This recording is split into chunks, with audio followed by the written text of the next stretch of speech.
भाजलेला आम्हा जन्म मरण नाही आम्हा जन्म मरण नाही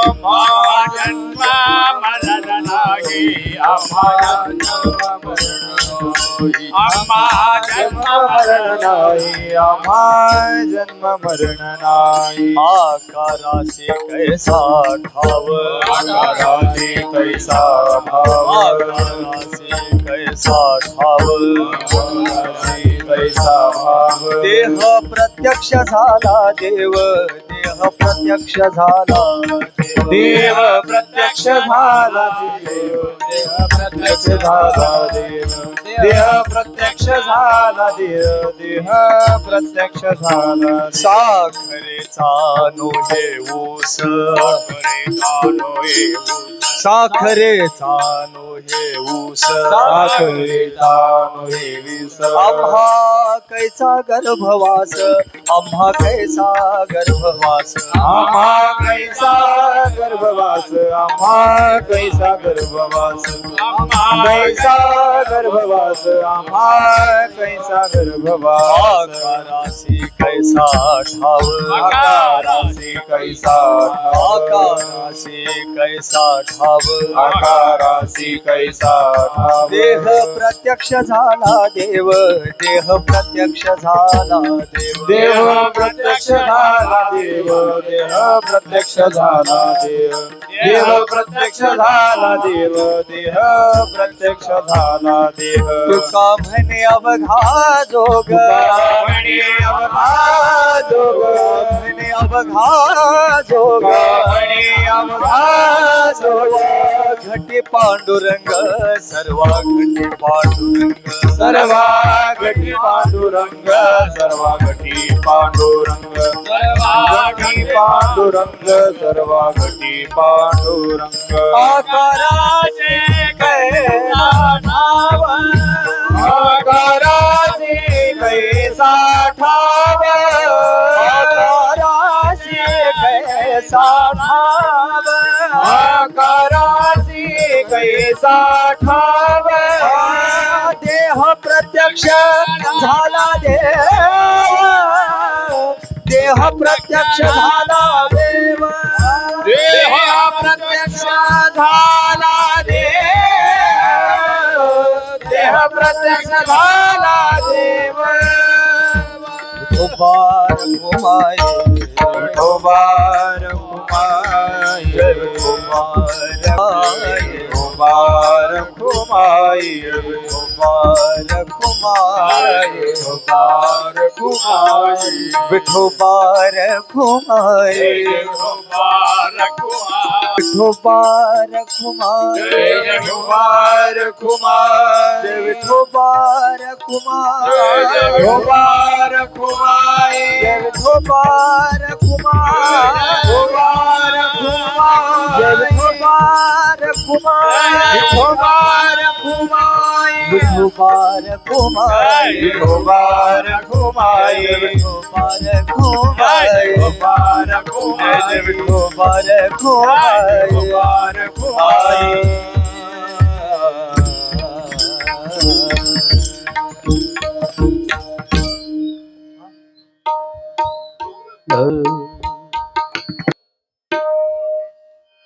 बीज भाजणी केलेला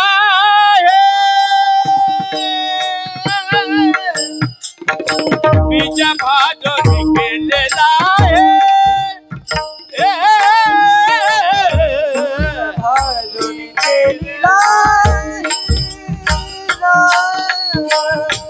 भाजून केलेला बीज भाजणी केलेला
पंढरीनाथ भगवान की जय. बाहुली ज्ञानेश्वर महाराज की जय. जगद्गुरु तुकाराम महाराज की छत्रपती शिवाजी महाराज की जय. धर्मवीर संभाजी महाराज की जय. नमो पार्वती पते हर हर हर हर.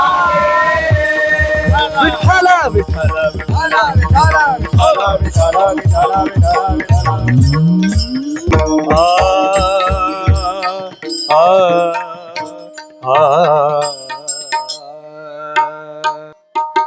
समचरण सरोजम सांद्र नीलांबुदाभम जगन विहित पाणी मंडनम मंडनानां तरुण तुलसी माला कंदरम कंजनेत्रम सदय धवल हासं विठ्ठलं चिंतयामि. जय जय ओ शुद्धे उदारे प्रसिद्धे अनवरत आनंदिये वर्षतिये. विषय व्याळी मिठी दिदलिया नुटी ताटे ते तुझ गुरु कृपा दृष्टी निरवेश होय. बीज भाजुनी केलेलाही आम्हा जन्म मरण नाही. आकारासी कैसा ठाव देह प्रत्यक्ष झाला देव. साखरेचा नोहे ऊस साखरेचा नोहे ऊस आम्हा कैसा गर्भवास. आकारासी कैसा ठाव देह प्रत्यक्ष झाला देव. तुका म्हणे अवघा जोग तुका म्हणे अवघा जोग सर्वा घटी पांडुरंग. आकारासी कैसा ठाव देह प्रत्यक्ष झाला देव. विठोबा रखुमाई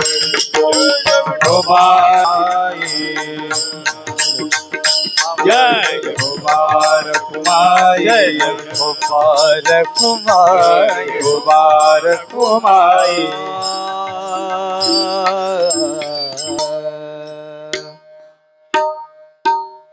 काय म्हणतात महाराज? बीज भाजुनी केली लाही. इथं वापरताना शब्द किती जपून वापरलेला आहे. केली लाही असं म्हटलेलं आहे का झाली लाही म्हटलेलं आहे? केली. कारण परमार्थ हा अट्टहासानं करावा लागतो. प्रपंच हा प्रारब्ध वशात आपोआप होत असतो. प्रपंच आपोआप होत असतो, प्रारब्धानं होत असतो. पण परमार्थ हा अट्टहासानं करावा लागतो. अट्टहासानं करावा लागतो. येणारे प्रतिबंध प्रयत्नपूर्वक दूर करावे लागतात. येणारे प्रतिबंध दूर करावे लागतात. याचंच नाव आहे परमार्थ. आता आपण सगळी ही वेळ म्हणजे किती अवघड वेळ आहे. ही महिला मंडळांची ही वेळ म्हणजे बालिकांची वेळ आहे. तेवढ्यात ह्या सगळ्या जण आल्यात म्हणजे काय सामान्य त्याग नाही. त्याग केल्याशिवाय इथं परमार्थात काही होत नाही. इतर वेळी त्यांच्या हातात रिमोट काढून घेऊन बघा, हा होत नसते. पण तरी पण त्या तेवढा वेळ काढून इथं आलेले आहेत. कशासाठी? परमार्थ हा अट्टहासानं करावा लागतो, प्रयत्नपूर्वक करावा लागतो. त्याचं नाव आहे काय? परमार्थ. बीज भाजुनी केली लाही. इथं काय यावं? इथं येण्याचं प्रयोजन काय आपलं?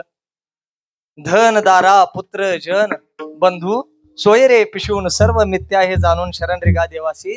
हे इथं आल्याशिवाय कळत नाही. घरात बसून कळणार आहे काय ते? किंवा गल्लीत कुठंतरी कुटाळ्या करत बसल्यावर हे कळत नाही. हे कळायचं झालं तर इथं यावं लागतं. अजून काय कळतं? इथं आल्यावर आपल्या ठिकाणी असणारा बंध आपल्याला कळतो.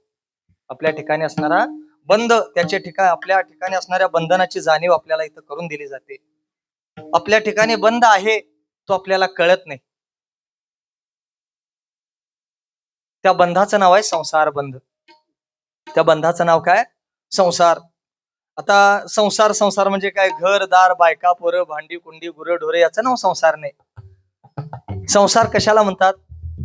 शास्त्र काय सांगतं व्याख्या त्याची? संसरती ते संसार हा ज्याच्यामध्ये नित्य परिवर्तन होतं, ज्याच्यामध्ये नित्य बदल घडतो त्याला काय म्हणावं? संसार. किंवा पूज्यपाद आद्यगुरु शंकराचार्य त्याची व्याख्या सांगतात. पुनरपि जननम पुनरपि मरणम पुनरपि जननी जठरे शयनम इह संसारे. हा जन्म मरण रूपी संसार जीवाच्या सगळ्या दुःखाला कारण आहे. हा संसार बंध आपल्याला कळावा. पहिल्यांदा दुःख दारिद्र्याचं किंवा रोगाचं दुःख असतंय ते एखाद्या काही वर्षामध्ये किंवा एखाद्या जन्मामध्ये भोगून संपवता येईल. पाप पुण्याचं जे दुःख आहे ते काही जन्मामध्ये किंवा एखाद्या कल्पामध्ये भोगून संपवता येईल. पण जन्म मरणाचं दुःख असं साधं सोपं नाही. अनादि काळापासून आपल्या बोकांडीवर बसलेलं आहे ते दुःख. अनादी काळापासून आलेलं आहे हे दुःख. एवढ्या सहजासहजी ते संपत नाही. अनादी काळापासून एक एक योनी, कोटी कोटी फेरा, एवढ्या वेळेला आपण जन्म मरण भोगले, पण आपल्याला त्याचं दुःख वाटत नाही, लाजा पण वाटत नाहीत आपल्याला. आपल्याला लाजा पण वाटत नाहीत आपण किती वेळा जन्म आलो. अण्णा सांगायचे, पाकिटमार असतात की नाही, पाकिटमार, त्यांच्यामध्ये लग्न कशी ठरवतात माहित आहे? नवऱ्या मुलग्याला मध्ये बसवायचं, हा, आणि 15-20 जण गोळा व्हायचं भोवत्यानं आणि चांगलं 15-20 मिनिटं बुकलून काढायचं त्याला. एवढा मार खाऊन पण ते हुस म्हटलं नाही तर समजायचं हा मुलगा आम्हाला पसंत आहे.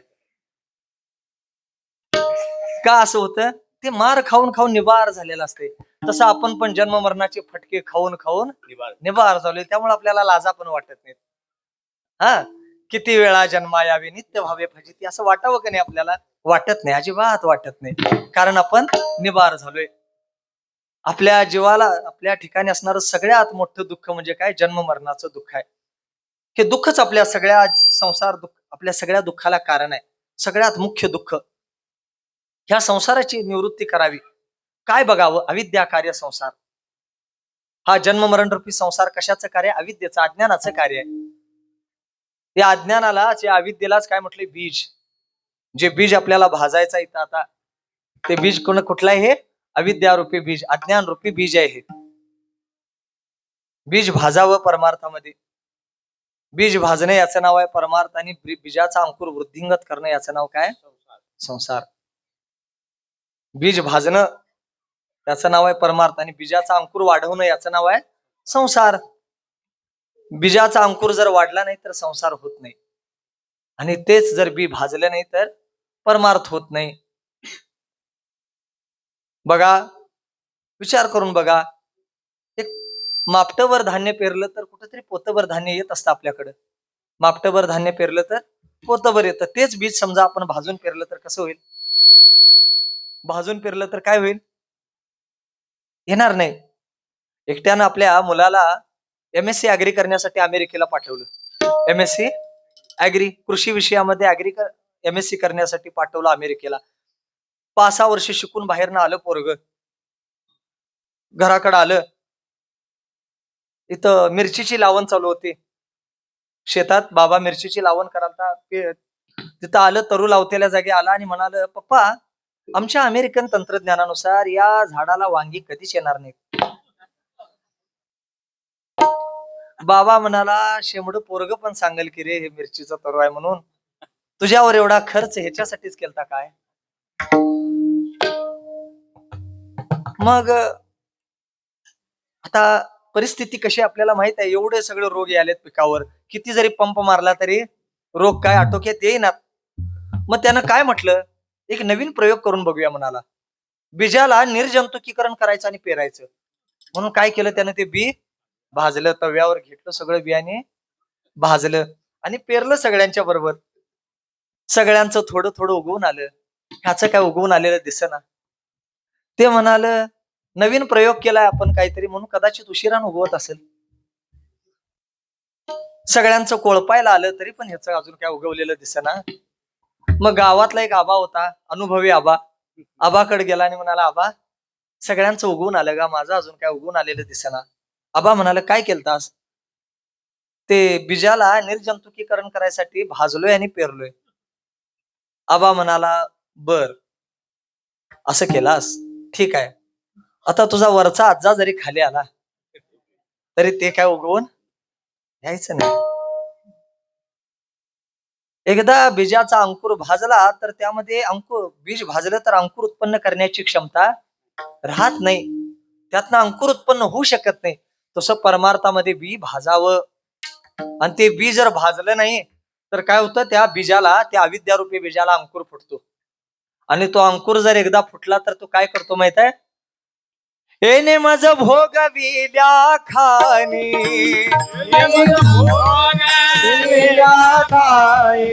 नसता छदाविला म्हणी, माजलो मी माझे भ्रमणी, झाली पोडणे विठंबना, झाली पोड विठ्ठला झाले बळवान विठ्ठल झाले बळवान विठ्ठल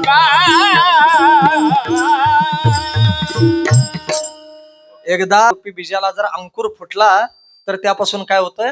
येणे मज भोगविल्या खानी नसता छंद लाविला म्हणे. तो वासना रूपी अंकुर, तो वासना रूपी अंकुर आहे. तो जर फुटला तर मग काय होतं? तो संसार वृक्ष फोपावायला वेळ लागत नाही. मग त्या अंकुरापासून संसार वृक्ष उत्पन्न होतो. काय होतो मग ते? ऊर्ध्व मूलमध शाखम अश्वत्थम प्राहुरव्ययम छंदांसी यस्य पर्णानि यत्सं वेद स वेदवित. तो संसार वृक्ष तो फोपावायला मग वेळ लागत नाही. त्या अंकुरापासून काय होतात? फांद्या उत्पन्न व्हायला लागतात. फांद्या कुठल्या फांद्या आहेत? त्या भेदरूपी फांद्या आहेत. जड जडाचा भेद, जीव जीवाचा भेद, जड ईश्वराचा भेद, जीव जडाचा भेद आणि सगळ्यात महत्वाचा म्हणजे जीव ईश्वराचा भेद. या 5 भेदरूपी फांद्या उत्पन्न होतात. त्या भेदरूपी फांदींना मग काय होतं? फुलं उगवतात. फांदींना त्या फुलं येतात. ती फुलं कसली आहेत? फुलं कशाची आहेत? ती अनुकूलतेची आणि प्रतिकूलतेची फुलं आहेत. अनुकूलतेची फुलं असतात त्यांचा सुगंध येतो. प्रतिकूल जी फुलं असतात त्यांचा दुर्गंध येत असतो. त्याच्यापासून राग द्वेष उत्पन्न होतात आपल्या ठिकाणी. राग आणि द्वेष. राग द्वेष म्हणजे काय? राग म्हणजे क्रोध नाही. राग म्हणजे क्रोध नव्ह. राग म्हणजे अनुराग. अनुराग म्हणजे प्रेम. आपल्याला आवडणाऱ्या विषयाविषयी आपल्याबद्दल मनामध्ये जे प्रेम असतं त्याला राग म्हणतात. आणि न आवडणाऱ्या वस्तूबद्दल काय असतो? द्वेष. राग आणि द्वेष. आणि त्या राग द्वेषापासून काय उत्पन्न होतं? धर्माधर्म. धर्माधर्माला मग पाप पुण्य रूपी फळं उत्पन्न होतात.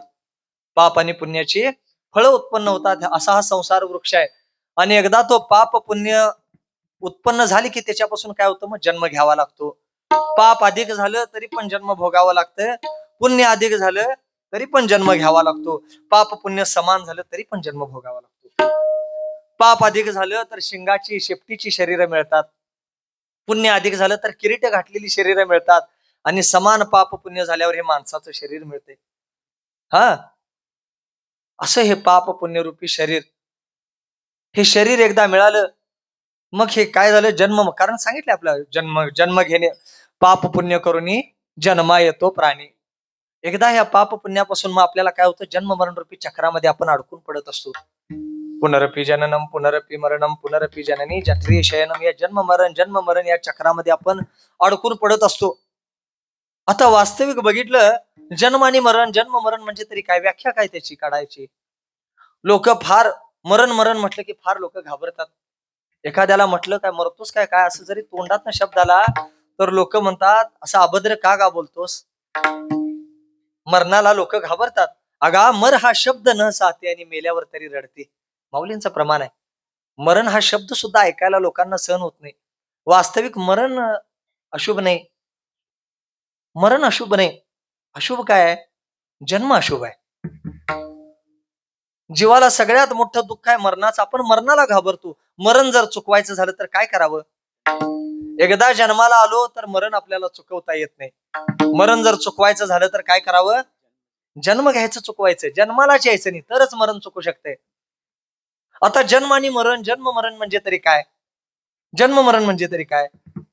साधी सोपी व्याख्या जन्म मरणाची. सूक्ष्म देहानं कारण देहासह स्थूल देहामध्ये प्रवेश करणे याचं नाव आहे जन्म. त्या सूक्ष्म देहानं कारण देहासह स्थूल देहाचा त्याग करणे याचं नाव काय? मरण. एवढी साधी प्रक्रिया होते. स्थूल देह, सूक्ष्म देह, कारण देह हे आपल्या ठिकाणी असणारे 3 देह. यांच्या ठिकाणी ही साधी सोपी प्रक्रिया होत असते आपल्या ठिकाणी. 3 देहांचे 3 नाश सांगितले शास्त्रानं. 3 देहांचे 3 नाश. स्थूल देह त्याला स्वभाव नाश सांगितला. सूक्ष्म देह त्याला आश्रय नाश सांगितला. आणि कारण देह त्याला काय सांगितला? परतः नाश. स्थूल देह कुठला? पंचीकृत पंचमहाभूतापासून बनलेलं हे स्थूल शरीर. पंचीकृत पंचमहाभूताच्या पंचीकरणापासून बनलेलं हे स्थूल शरीर आहे. हे कसं आहे? त्याला स्वभाव नाशानं बांधलेलं आहे. स्वभावाने एक दिवस जाणारच आहे. याच्यामध्ये होणारं परिवर्तन तुम्ही अडवू शकत नाही. का? कारण याला विकार लागलेला आहे. त्याला विकार आहेत. अस्ति जायते वर्धते विपरिणमते अपक्षयते आणि विनश्यते. षड विकार लागलेले आहेत. म्हणून काय म्हटलंय? षड विकार षड वैरी मिळोनी तापत्रयाने विनली रे. षड वैरी मिळो तापत्रयाने षड विकार षड वैरी मिळोनी तापत्रयाने विनली रे षड विकार षड वैर मिळवणे तापत्रयाने भरली नवा ठाई फाटून गेली नवा ठाई फाटून गेली चित्वा मासे दिदली रे ठाई फाटून गेली नवा ठाई फाटून गेली माझे हा नवा ठाई फाटून गेली नवा ठाई फाटून गेली चित्वा मासे दिदली रे नवा ठाई फाटून गेली नवा ठाई फाटून गेली कानोबा कानोबा कानोबा घोंगडी चांगली कानोबा कानोबा कानोबा तुझी घोंगडी चांगली कानोबा कानोबा कानोबा तुझी घोंगडी चांगली कानोबा कानोबा कानोबा तुझी घोंगडी चांगली. आपल्याकडं घोंगडी नावाचं प्रकरण आहे. घोंगडी घोंगडी म्हणजे या शरीराला घोंगडीची रूपक केलेलं आहे. माऊलींनी या शरीराला घोंगडीचं रूपक केलेलं आहे. घोंगडी आपली जीवाची घोंगडी कसं आहे, जीवाचं शरीर कसं आहे, षड विकार षड वैरी मिळवणे तापत्रयाने विनली रे, ही आमची घोंगडी आहे. तुमची आमची सामान्य जीवाची अज्ञानी जीवाची घोंगडी. आणि तेच देवाची घोंगडी कशी सांगितले, स्वगत सच्चिदानंद मिळवणे शुद्ध सत्वगुणे विनली रे. त्याची घोंगडी कशी, शुद्ध सत्वगुणांनी युक्त आणि आमची मलिन सत्वगुणांनी युक्त. त्याचाही गुणच आहे आणि आमचा पण गुणच आहे. पण त्याचा गुण कुठला आहे, शुद्ध सत्वगुण, आणि आमचा मलिन. शुद्ध सत्वगुण हा आवरण करत नाही, आमचा मलिन सत्वगुण मात्र आवरण करतो. दोन्ही पण गुणच आहेत, दोन्ही पण मायेचेच आहेत. देवाची घोंगडी काय आणि आमची घोंगडी काय, दोन्ही पण कुणाचं, मायेचंच कार्य आहे, मायेचंच कार्य आहे. आम्ही म्हणतो का नाही माझ्याशिवाय घर चालत नाही, माझ्याशिवाय घर चालत नाही, आम्ही म्हणतो का नाही, तसं देवाला पण अहंकार आहे. आम्ही अहंकार धारण करतो तसं देव पण अहंकार करतो. देव काय म्हणतो, म्या बोलविल्या वेद बोले बोलविल्या वेद बोले बोल वेद बोले बोलविल्या वेद बोले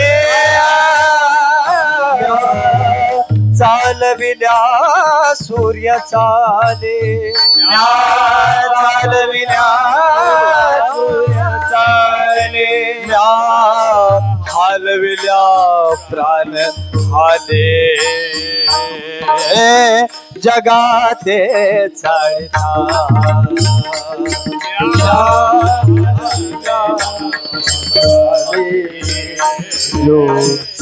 जगाते पर्वती बैसकान संडावी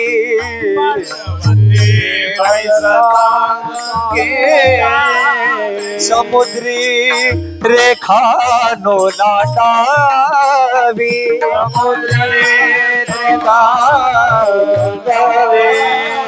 पृथ्वी भूते वहावी हे आज्ञा माझी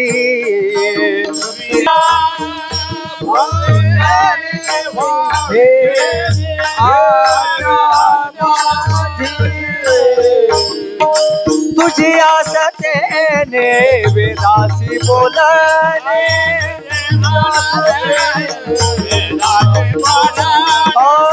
तुझी आसतेने वेदासी बोलणे तुझी आसतेने वेदासी बोलणे सूर्यासी चालणे तुझ्या बळे सूर्यासी चालणे तुझ्या बळे सूर्यासी चालणे तुझ्या बळे सूर्यासी चालणे तुझ्या बळे तू एक समर्थ ब्रह्मांडाचा धनी तू एक समर्थ ब्रह्मांडाचा धनी तू एक समर्थ ब्रह्मांडाचा धनी तू एक समर्थ ब्रह्मांडाचा धनी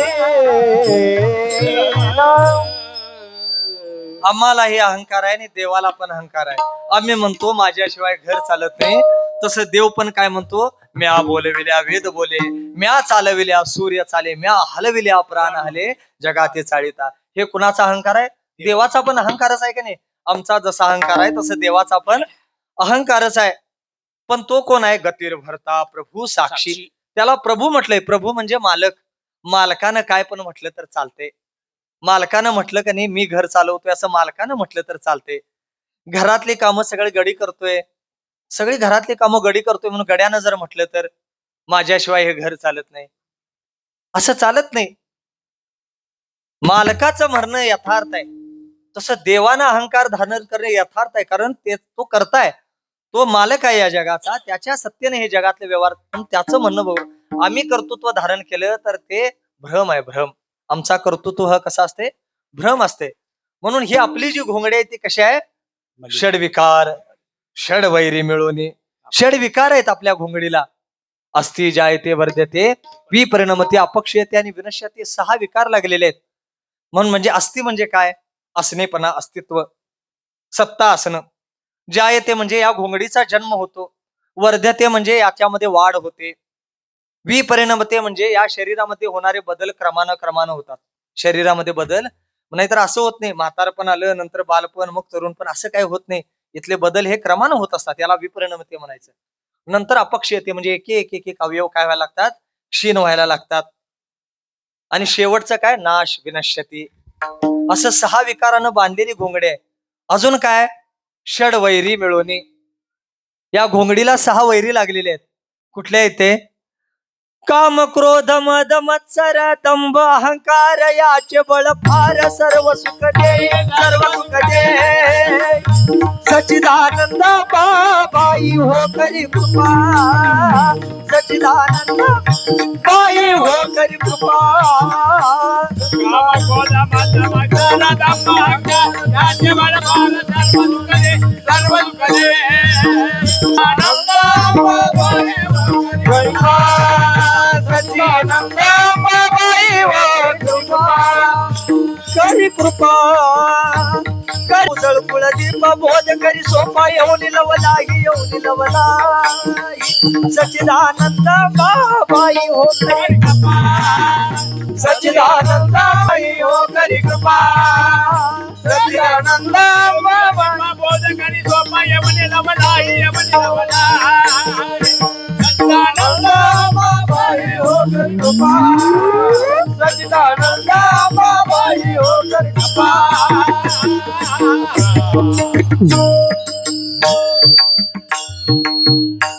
वैरी कुठल्या आहेत या शरीरामध्ये? काम, क्रोध, लोभ, मद, मत्सर, दंभ, अहंकार. या 6 वैरींनी बनलेली घोंगडी आहे. 3ऱ्या अध्यायामध्ये अर्जुनानं देवाला प्रश्न विचारलाय. 3ऱ्या अध्यायामध्ये देवा, अज्ञानी माणूस घसरतो, अज्ञानी माणसाचं पतन होतं, कबूल आहे. हा, ज्याच्यावर शास्त्र संस्कार नाही, ज्याला काही कळत नाही विधी निषेध, त्याचं पतन होऊ दे. ज्ञानी माणूस का घसरावा? ज्ञानाचं पतन का होतं? एवढा चांगला प्रश्न विचारलाय देवाला अर्जुनानं. म्हणजे काय? एखादं दारू पितेलं रोज रस्त्याच्या कडेला पडलेलं दिसलं, गटारीच्या कडेला पडलेलं दिसलं, तर लोक काय फारशी चौकशी करत नाहीत त्याची. उलट ते पडलं नसलं तर लोक चौकशी करतील. का हो, आज कमी जरा घेतली काय? हा, पण चांगला माणूस जर एखादा रस्त्याच्या कडेला पडलेला दिसला तर लोक चौकशी करतात की नाही, हे असं कसं काय झालं, असं कसं काय झालं? तसाच अर्जुनाचा प्रश्न आहे. देवा, अज्ञानी माणूस घसरू दे, ज्ञानी माणूस का घसरावा? त्याचं उत्तर देवाने दिले, कामेश क्रोधेश रजो गुण समुद्भव. अज्ञानाचं पतन करतात हे काम क्रोध नवल नाही, ज्ञानाचं सुद्धा पतन करायला लावणारे इथे. या काम क्रोधादी विकारांनी एकदा एक काम क्रोध आले की मग बाकीचे मद मत्सर यांना काय वेगळं सप्त्याची पत्रिका द्यायची गरज नाही, ते पाठोपाठ येतातच आपोआप. फक्त काम क्रोध हे मुख्य आहेत त्यांच्यात. हा, हे काम क्रोध असे आहेत, अज्ञानाचं ज्ञानाचं पतन करतात. कुणाचं पतन केलं यांनी? विश्वामित्र ऋषी. विश्वामित्र ऋषी म्हणजे केवढं तप होतं? 60,000 वर्षाचं तप होतं. 60,000 वर्षाचं तप म्हणजे काय? 4 वाऱ्या, 4 सप्तन हो. हा, 60,000 वर्षाचं तप होतं. प्रतिसृष्टी निर्माण करण्याचं सामर्थ्य होतं. एवढं सगळं असून सुद्धा काय झालं, मेनकेच्या नादाला लागले आणि काय झालं, पतन झालं. जमदग्नी ऋषी, भगवान शंकरांचे अवतार मानले गेलेले जमदग्नी ऋषी, महान तपस्वी, एवढा असून सुद्धा क्रोधाच्या आहारी गेले आणि काय पत्नीचा वध केला.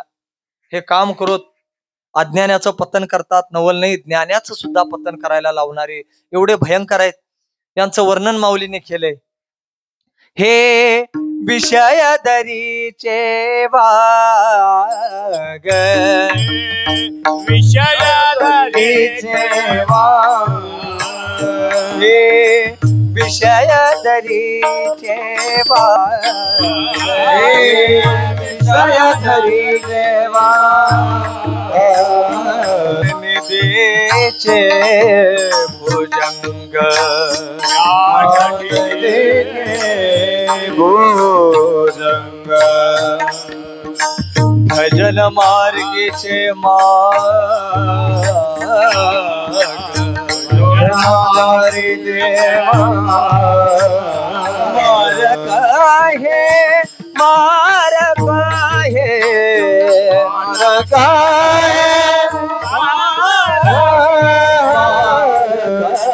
आहे, मार्ग आहे, मार्ग आहे, मार्ग आहे. जय जय ज्ञानेश्वर माऊली, जय जय ज्ञानेश्वर माऊली, जय जय ज्ञानेश्वर माऊली, जय जय ज्ञानेश्वर माऊली.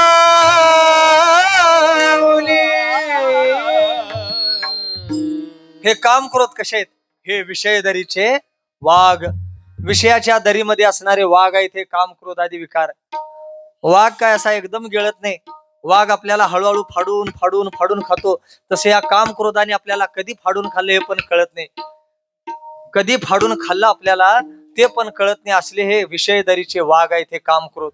आणि काय, ज्ञान निधीचे भुजंग आहेत, ज्ञानाच्या कोठारावर बसलेले, ज्ञानाच्या हंड्यावर बसलेले कोण आहेत, नाग आहेत. ते धन आपल्याला प्राप्त करू देत नाहीत.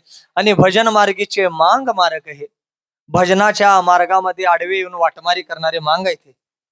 हा, भजन मार्गीचे मांग म्हणजे कसं, माझ्यासारखी चाल कुणाला धरता आली नाही. हा, आमच्या गावात आमच्या भागात माझा हात धरणारा कोण नाही. तुझ्या हाताला काय खरूच झाली असेल काय, हात धरायला कोण नसाय.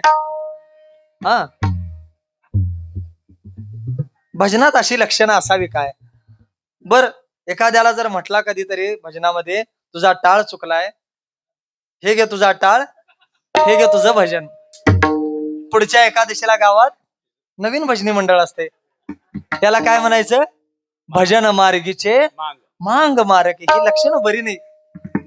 काम क्रोध, हा, काम क्रोध मद मत्सर दंभ अहंकार, ह्या षडवैरीने बनलेली घोंगडे ही. वरवर बघितलं तर आपल्याला हे शरीर फार सुंदर वाटते. वरवर या शरीराकडे बघितलं की किती नटवतो आपण या शरीराला, आमचं शरीर किती सुंदर आहे म्हणतंय का नाही. तुमचं शरीर खरंच किती सुंदर आहे हे जर बघायचं असलं, तुमचं शरीर खरंच किती सुंदर आहे हे जर बघायचं असलं तर काय करा, तुमच्या शरीराचा फक्त वरचा चमड्याचा थर काढून बघा. हा, आत काय आहे माहित आहे, हा देह नाशिवंत मलमूत्राचा बांधा, देह नाशिवंत मलमूत्राचा हा देह नाशिवंत मलमूत्राचा बांधा, देह नाशिवंत मलमूत्राचा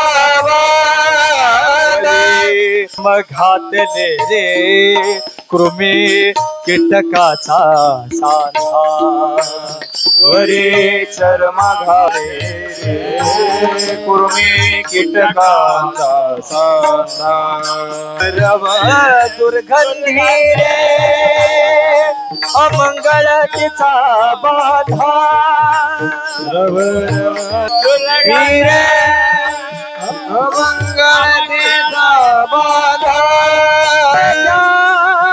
हरिहरा शरण जाई गोविंदा हरिहरा शरण जाई गोविंदा पर्यंते मदान सा सोहम जो रे बाळा पर्यंते मदान सा सोहम जो रे बाळा सा जो रे बाळा पर्यंते मदान सा जो रे बाळा. मदालसा नावाचं प्रकरण आहे का नाही, माऊलींचं मदालसा नावाचं प्रकरण आहे, अत्यंत चिंतनीय, अत्यंत मदालसा कोण होती? मदालसा काशीच्या ऋतुध्वज राजाची पत्नी, काशीच्या ऋतुध्वज राजाची पत्नी. आपल्या 3 पोरांना पाळण्यामध्ये ब्रह्मज्ञान सांगितलं. पाळण्यामध्ये आपण अंगाई म्हणतो का नाही, तसं पाळण्यामध्ये 3 मुलांना ब्रह्मज्ञान सांगून मुक्त केले. मदालसा काय सांगितले? हा देह नाशिवंत मलमूत्राचा बांधा, बरी चर्म घातली रे अमंगळतेचा सांधा. पाळण्यामध्ये ब्रह्मज्ञान सांगितलं. कुणाला वाटतं आमची पोरं मुक्त व्हावी? प्रत्येकाला वाटतं माझी पोरं डॉक्टर व्हावी, इंजिनियर व्हावी, काय नाही झालं तर शेवटी कंडक्टर ड्रायव्हर काहीतरी व्हावी. पण कुणाला वाटत नाही माझी पोरं मुक्त व्हावी, वारकरी व्हावी किंवा संन्यास घेऊन जावावी. अशी स्वप्न कोण रंगवत नाही. वारकऱ्यांना पण, कीर्तनकारांना पण आपली पोरं वारकरी व्हावी असं काय वाटतंय काय? नाही, यात शंकाच आहे. हा, अण्णा एकदा सांगायचे, हो अण्णा सांगायचे, दृष्टांत द्यायचे. जुना मित्र कीर्तनकार होता. जुना कीर्तनकार मित्र भेटला.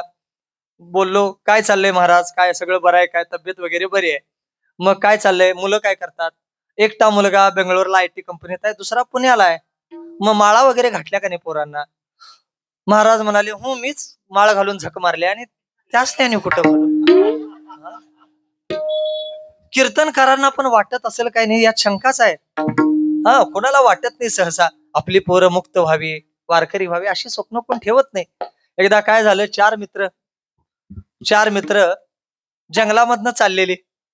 जंगलामध्ये जुनं गणपतीचं मंदिर होतं. गणपतीचं जुनं मंदिर. जाता जाता ते जुनं मंदिर दिसलं. चौघं थांबले. आता देवाच्या पाया पडताना वक्रतुंड महाकाय काहीतरी पाठ असलं तर म्हणावं, नसलं पाठ तर गप जावं पाया पडून. त्यातल्या एकट्याच्या मनात शंका आली, गणपतीचं पोट एवढं मोठं आहे तर तिची बिंबी किती खोल असेल? हा, शंका आली. मग काय केलं, किती खोल आहे बघायसाठी काय केलं त्यानं? करंगळी घालून बघितली त्या बिंबीमध्ये. जुनं मंदिर होतं, कधी काळचा जाऊन त्यात विंचू बसलेला होता. आता याची करंगळी आल्यावर ते काय रामकृष्णारी म्हणणार आहे ना, विंचवानं त्याचं काम केलं. याला कळालं काय झालंय ते, पण यानं तोंडावर भाव आणून दिले नाहीत. हे म्हणाले, हा हा हा किती गार आहे, वा वा किती गार आहे म्हणाले. दुसरा म्हणाला, खरंच गार आहे, घालून बघ म्हणाले, फार गार आहे. दुसऱ्यानं पण करंगळी घातली. दुसऱ्याला पण डंक मारला. त्यानं ओळखला याचा गेम काय झालाय ते आपल्या बरोबर. त्यानं पण तोंडावर भाव आणू दिलं नाहीत. दुसरं बी म्हणाला, हा एवढं गार कूल आईस म्हणाले एकदम. काय, तिसऱ्याला म्हणाले, जरा घालून तर बघ. तिसऱ्यानं पण घालून बघितलं, तिसऱ्याला पण सेमच. आता चौथ्याचा नंबर येऊपर्यंत पहिल्याच्या तोंडावर जरा काळा सुटायला चालू झाल्या. हा, पहिल्याचं तोंड बघून चौथं म्हणाल, असं ना रे, गार असना नाही तर थंड असना, चला जाऊया, नको राहू दे म्हणून. तिघ म्हणाले, आम्ही घालून बघितलंय, तू पण घालून बघायलाच पाहिजे. तिघांनी मिळून त्याची करंगळी धरली, बिंबीत घातली. तिसऱ्या त्याला पण डंक मारला. चौघ मिळून शेवटी पांचजन्य ऋषिकेशो देवदत्त धनंजय शंख मारायला सुरुवात केली. आम्ही संसारात एवढी पायतानं एवढी खेटर खाल्ली, आमच्या पोरांनी का खाऊ नयेत?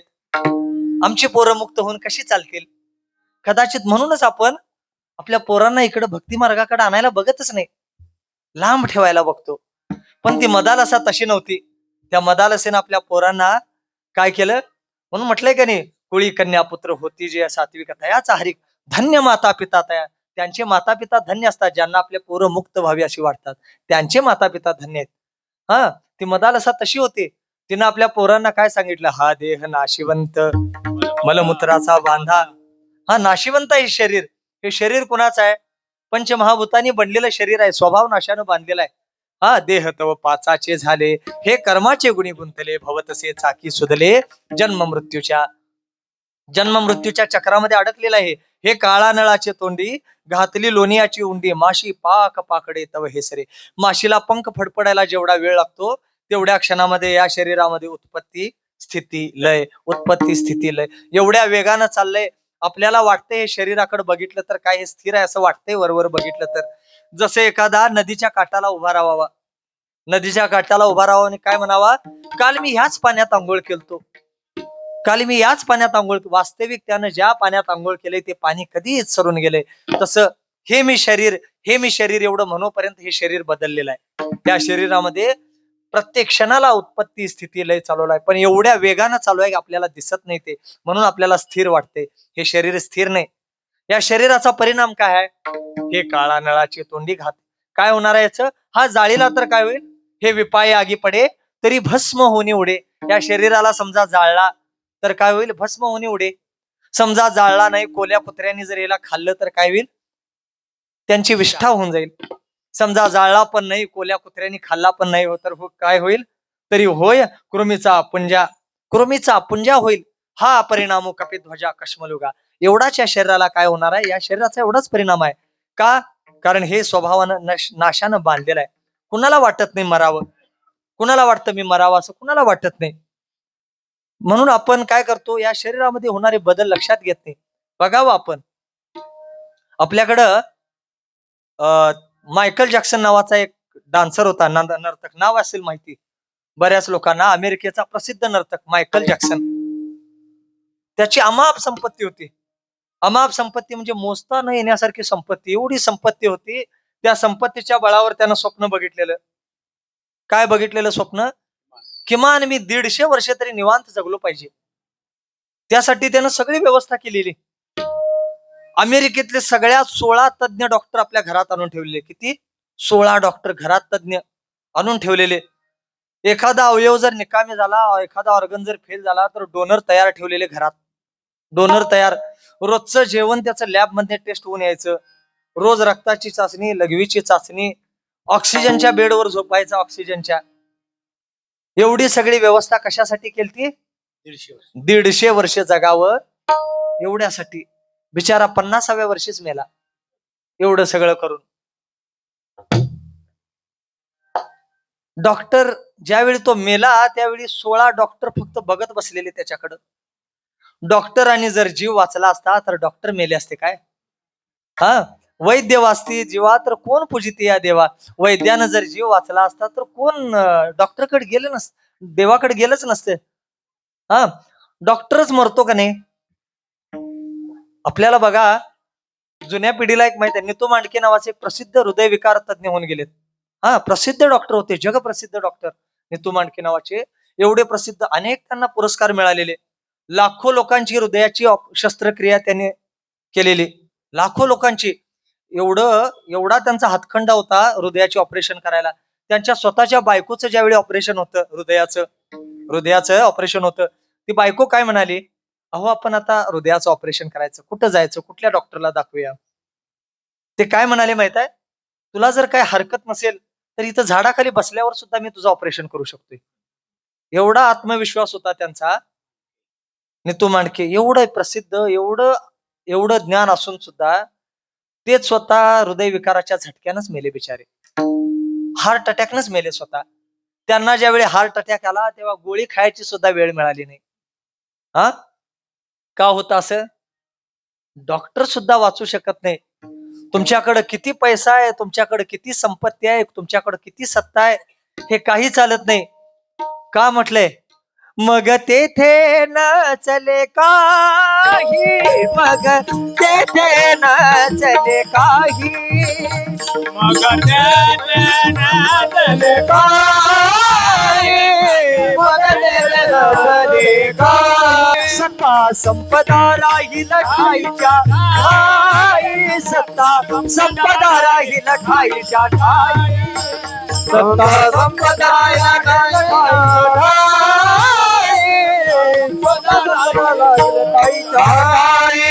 पुढे संचित जाईल द्वाही पुढे संचित जाईल द्वाही पुढे जाईल पुढे संचित माने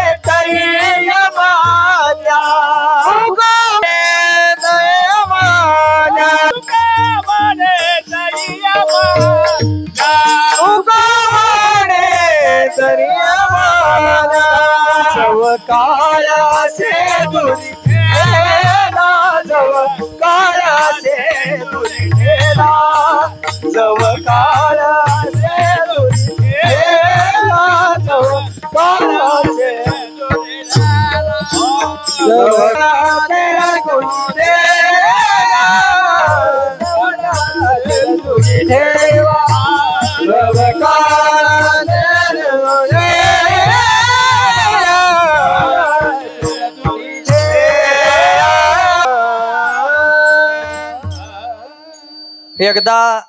एकदा त्या यमाचं बोलावणं आलं की मग तेथे न चले काही सत्ता संपदा राहील ठाईच्या ठाई पुढे संचित जाईल ग्वाही. हा एकदा त्या यमाचं बोलावणं आलं की त्या यमाला करुणा नावाचा भाव नाही. हा त्याला जर करुणा असती तर तुम्ही त्याला विनंती करून 250-300 वर्ष निवांत जगला असता. पण तो कुणाचंही ऐकत नाही यम.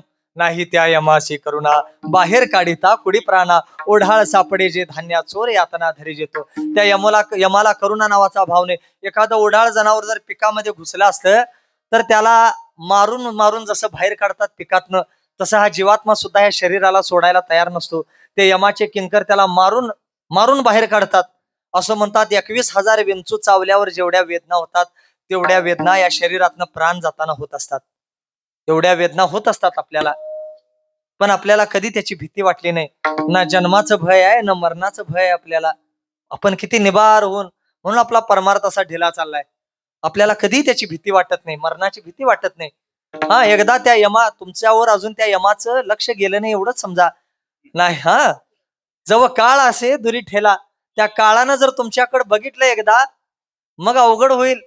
म्हणून काय त्या काळाचं तुमच्याकडे लक्ष गेलं नाही तोवरच परमार्थाला लागा. कारण ह्या शरीराला स्वभाव नाशानं बांधलेलं शरीर आहे. नाशिवंत देह जाणार सकळ देह जाणार नाशिवंत देह जाणार सकळ देह जाणार तो काळ सावधान तो काळ सावधान तो काळ सावधान नाशिवंत देह जाणार सकळ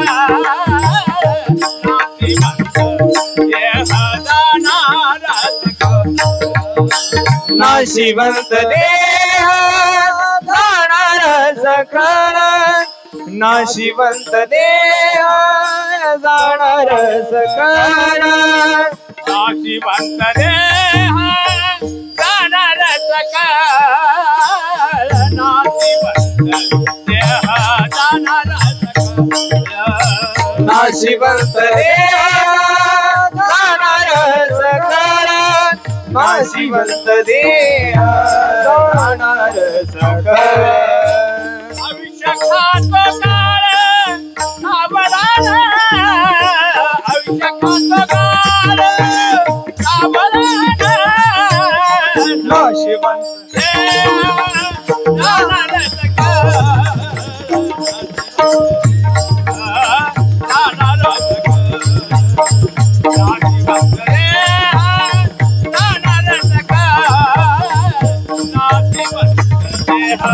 जाणार अविषखात काळ अविषखात काळ नाशिवंत देह जाणार सकळ नाशिवंत देह जाणार सकळ नाशिवंत देह सकळ नाशिवंत देह जाणार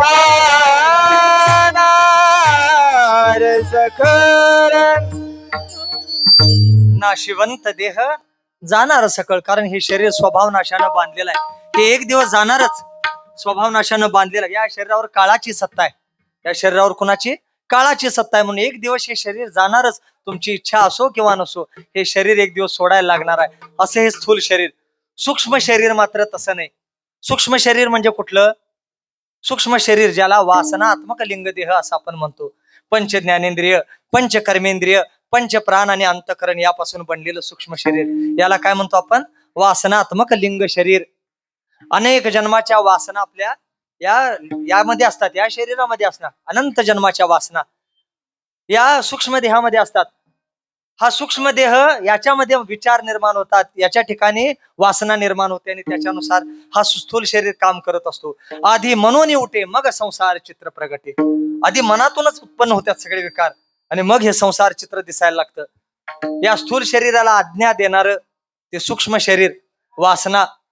असं ते वासना जे हे वासनात्मक लिंग देह जीवाच्या जन्म मरणाला कारण आहे. म्हणून काय म्हटले? जन्म घेणे लागे वासनेच्या संगे. या वासनेमुळे जन्म मरण भोगावं लागतं. या वासना दोन प्रकारच्या. वासना द्विविधा प्रोक्ता शुद्ध च मलिना तथा मलिना जन्मना हेतू शुद्ध जन्म निवारिणी. शुद्ध आणि मलिन अशा दोन प्रकारच्या वासना असतात आपल्याकडे. हा, शुद्ध वासना कुठली? माझ्या जीवीची आवडी पंढरपुरा नेईन गुडी. अशी जर वासना तुमच्याकडे असली तर ती चांगली आहे. ती तुम्हाला या जन्म मरणाच्या चक्रातनं बाहेर काढणारी आहे. पण तीच या माईक अनित्य पदार्थांच्या ठिकाणी जर वासना राहिली तर ती तुम्हाला जन्म मरणाच्या चक्रात अडकवते. अनेक उदाहरण आहेत पुराणामध्ये. जड भरत राजाचं उदाहरण आहे का नाही? सर्व संघ परित्याग करून गेलेला जड भरत राजा हरणाच्या पिल्लावर मोह राहिला आणि काय वाटलं, माझ्या हरणाचं काय झालं असेल, एवढं मरणाच्या वेळी फक्त वासना राहिली. आणि काय झालं? फळ त्याचं हरणाच्या हरिण म्हणून जन्म घ्यायला लागला. ही वासना अशी आपल्याला जन्म मरणाच्या चक्रामध्ये अडकवणारी आहे.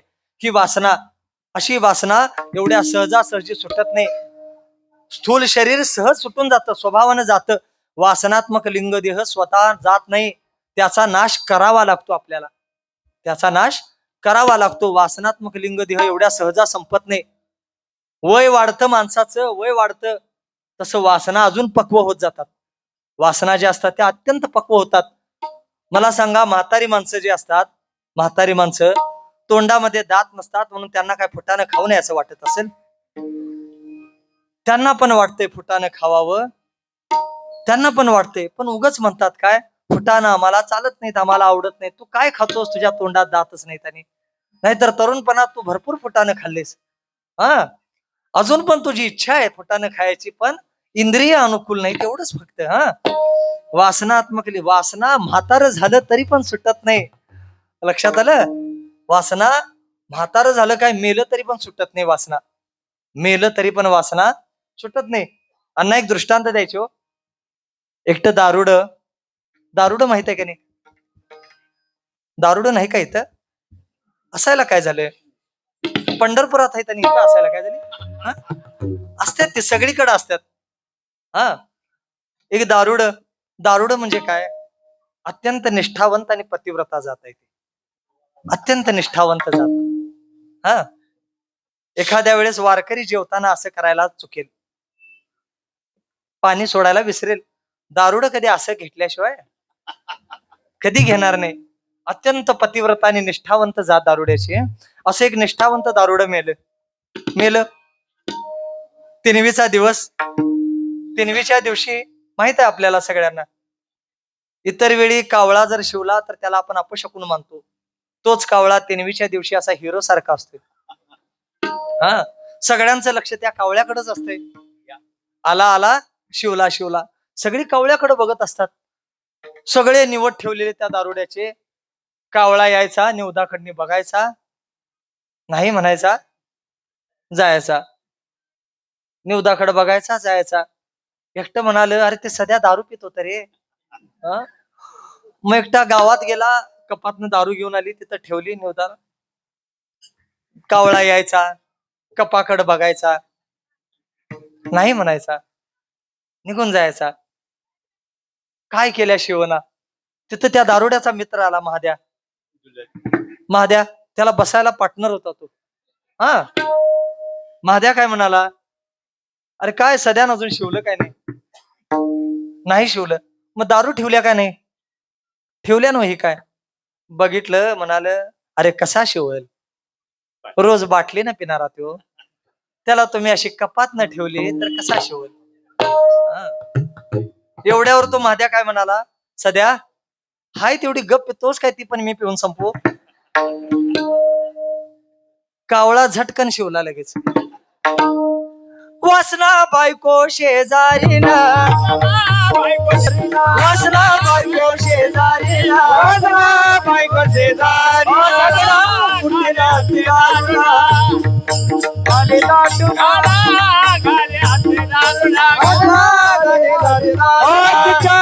पायी नागवाना पायी नागवाना बुडविसी घर बुडविसी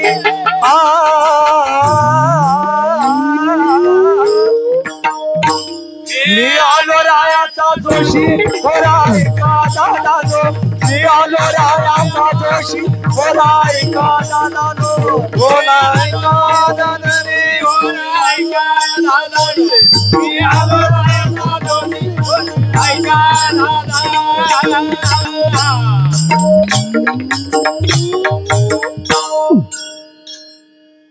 अशी ही वासना मेलं तरी पण सुटत नाही स्थूल शरीर जाईल पण हे वासनात्मक लिंग देह सुटत नाही त्याचा नाश करावा लागतो त्याला आश्रय नाश सांगितलाय आश्रय नाश म्हणजे पडून गेली भिंती चित्राची तो होय माते म्हणजे एखादं भिंतीवर जर चित्र काढलेलं असलं ती भिंत जर पडून गेली तर ते चित्र पण काय राहतं काय चित्र पण राहत नाही तसं तो वासनात्मक लिंग देह ज्या कारण देहाच्या आश्रित आहे तो कारण देह जर संपला तर तो वासनात्मक लिंग देह संपतो आणि तो जोपर्यंत संपत नाही तोपर्यंत हे जन्म मरणाचं चक्र संपत नाही हा म्हणून काय करावं कारण देह संपवावा कारण देह म्हणजे काय कारण देह म्हणजे शुद्ध अज्ञान जीवाच्या ठिकाणी असणारं आत्मस्वरूपाचं शुद्ध अज्ञान आपल्या आत्मस्वरूपाचं अज्ञान त्याला काय म्हणतं कारण देह ज्याची प्रतीती आपल्याला कधी येते मी सुषुप्ती अवस्थेमध्ये मी काहीही जाणत नव्हतो सुखानं निजलो होतो अशी अज्ञानाची जी आपल्याला प्रतीती आहे त्याला म्हणतात कारण देह हा कारण देह जागृतीमध्ये आणि स्वप्न अवस्थेमध्ये परिणामित होत असतो जसं दुधाचा परिणाम दही होतो तसंच कारण देहाचा परिणाम काय होतो सूक्ष्म आणि स्थूल देह होत असतो असा हा कारण देह संपवावा ते बीज आहे हे कारण देह म्हणजेच काय बीज आहे जे आपल्याला भाजायचं आहे जे बीज भाजायचं आहे ते काय अज्ञान रूपी कारण देह मग हे अज्ञान हे कशानं भाजावं कुठला अग्नी आहे ते बीज भाजण्यासाठी तो अग्नी कुठला आहे विवेकासहित वैराग्याचे बळ वैराग्याचे विवेकासहित वैचे बळ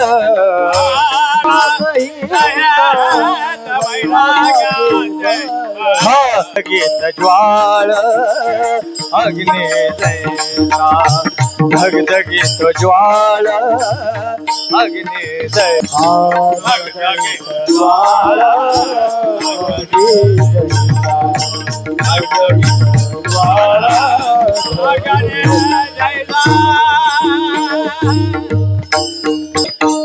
हे बीज हे अज्ञानाचं बीज भाजायचंय आपल्याला ते कशानं भाजावं वैराग्याच्या अग्नीनं भाजावं वैराग्याच्या अग्नीनं आता वैराग्य म्हणजे काय वैराग्याची व्याख्या शास्त्र काय सांगतं इहलोकापासून ब्रह्मलोकापर्यंत असणाऱ्या सर्व अनुकूल भोगाच्या त्यागाच्या इच्छेला वैराग्य म्हणायचं असं ही वैराग्याची व्याख्या चिठ्ठीवर लिहून घ्यावी आणि उशाला घेऊन झोपावं किती दिवसानं वैराग्य येईल आपल्याला कधी येईल वैराग्य कधी येणार नाही हे वैराग्य दोन प्रकारचं आहे जिहासा वैराग्य आणि जिज्ञासा वैराग्य जिहासा वैराग्य म्हणजे जे प्रसंगाने येते आणि प्रसंगाने जाते वारीमध्ये सप्त्यामध्ये आपल्याला पण वैराग्य येते वारीमध्ये लोक बोलतात वारीला गेल्यावर लोक काय बोलतात माहित आहे काय या वारीचं सुख आहे असं काय संसाराचं सुख आहे म्हणता वारीकडे आलं की घरची आठवण पण होत नाही कशाला आठवण येईल सकाळ संध्याकाळ रोज फोन चालू आहे त्याने हा कशाला आठवण येईल कधी ते फोनला सुट्टी नाहीच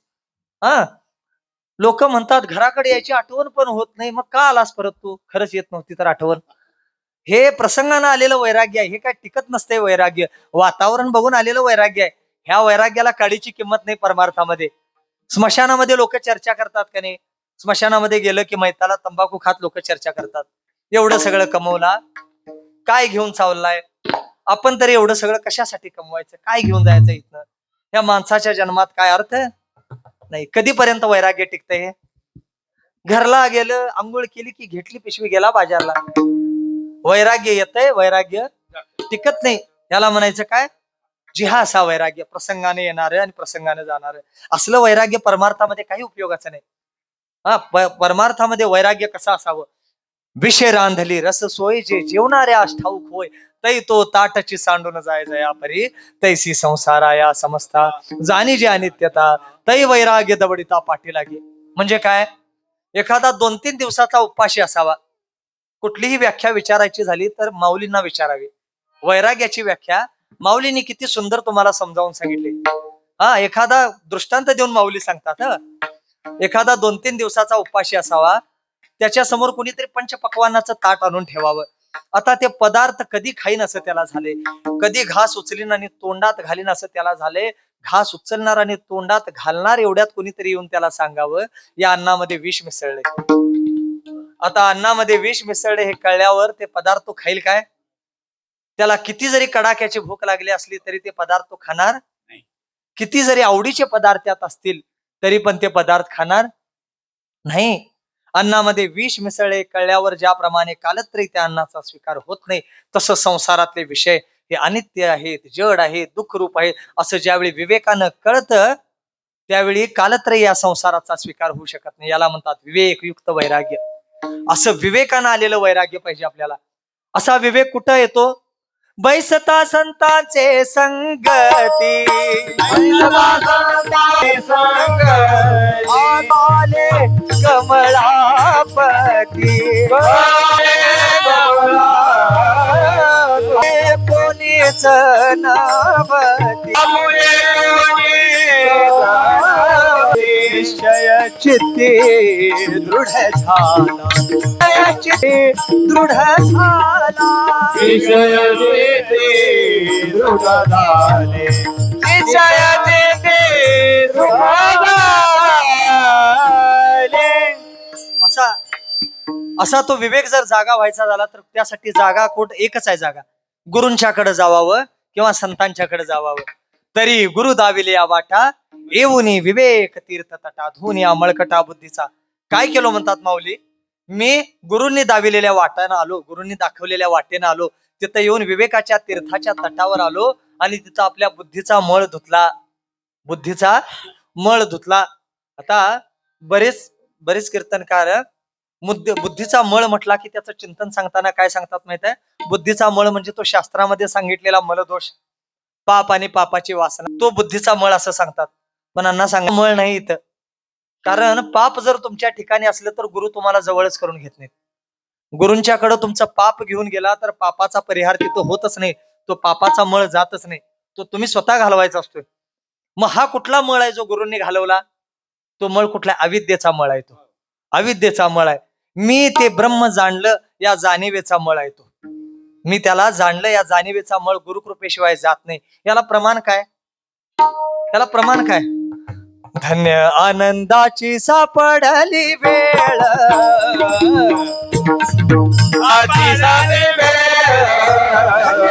आनंदाची सापडली वेळ, आनंदाची सापडली वेळ, संत सज्जन टले कृपाळ, भेटले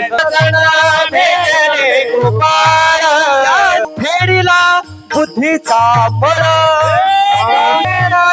बुद्धीचा बळ, दृष्टी दाखविला यशोदेचा बाळ,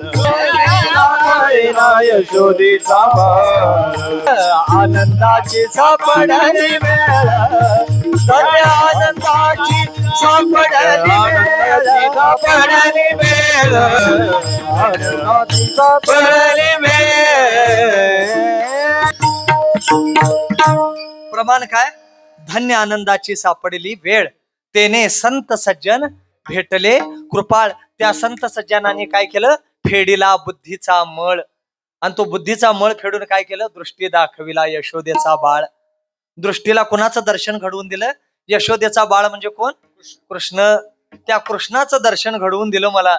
आता दर्शन म्हणजे दर्शन शब्दाचे पण 2-3 अर्थ होतात. दर्शन शब्दाचा पहिला अर्थ आहे दर्शन म्हणजे पाहणे. दर्शन म्हणजे पाहणे. आपण बोलताना म्हणतो का नाही, सकाळ सकाळी तुमचं दर्शन झालं, आता दिवसभर अन्नाच्या नावानं बोंबच. हा, हे पहिलं दर्शन. हे पहिलं दर्शन म्हणजे पाहणे. दुसरं दर्शन आहे, दुसरं दर्शन शब्दाचा अर्थ आहे दर्शन म्हणजे शास्त्र. षड दर्शने येतो भुजांची आकृती. 6 शास्त्रांना षड दर्शन असं म्हटलेलं आहे. तिसरं दर्शन जे वारीमध्ये आपण घुसून मध्ये घेतो, वारीमध्ये आपण मध्ये घुसून घेतो, त्याला तिसरं दर्शन म्हणावं. आपल्याला वाटतं मी मध्ये घुसून दर्शन घेतलो म्हणजे माझ्यासारखा शहाणा मीच. हा, तू दर्शन घेतलास, तू देवाला बघितलास, खरं देवानं तुझ्याकडे तोंड वर करून पण बघितलं नाही. तुझ्यासारख्या नालायकाची देवाला तिथं गरज नव्हतीच.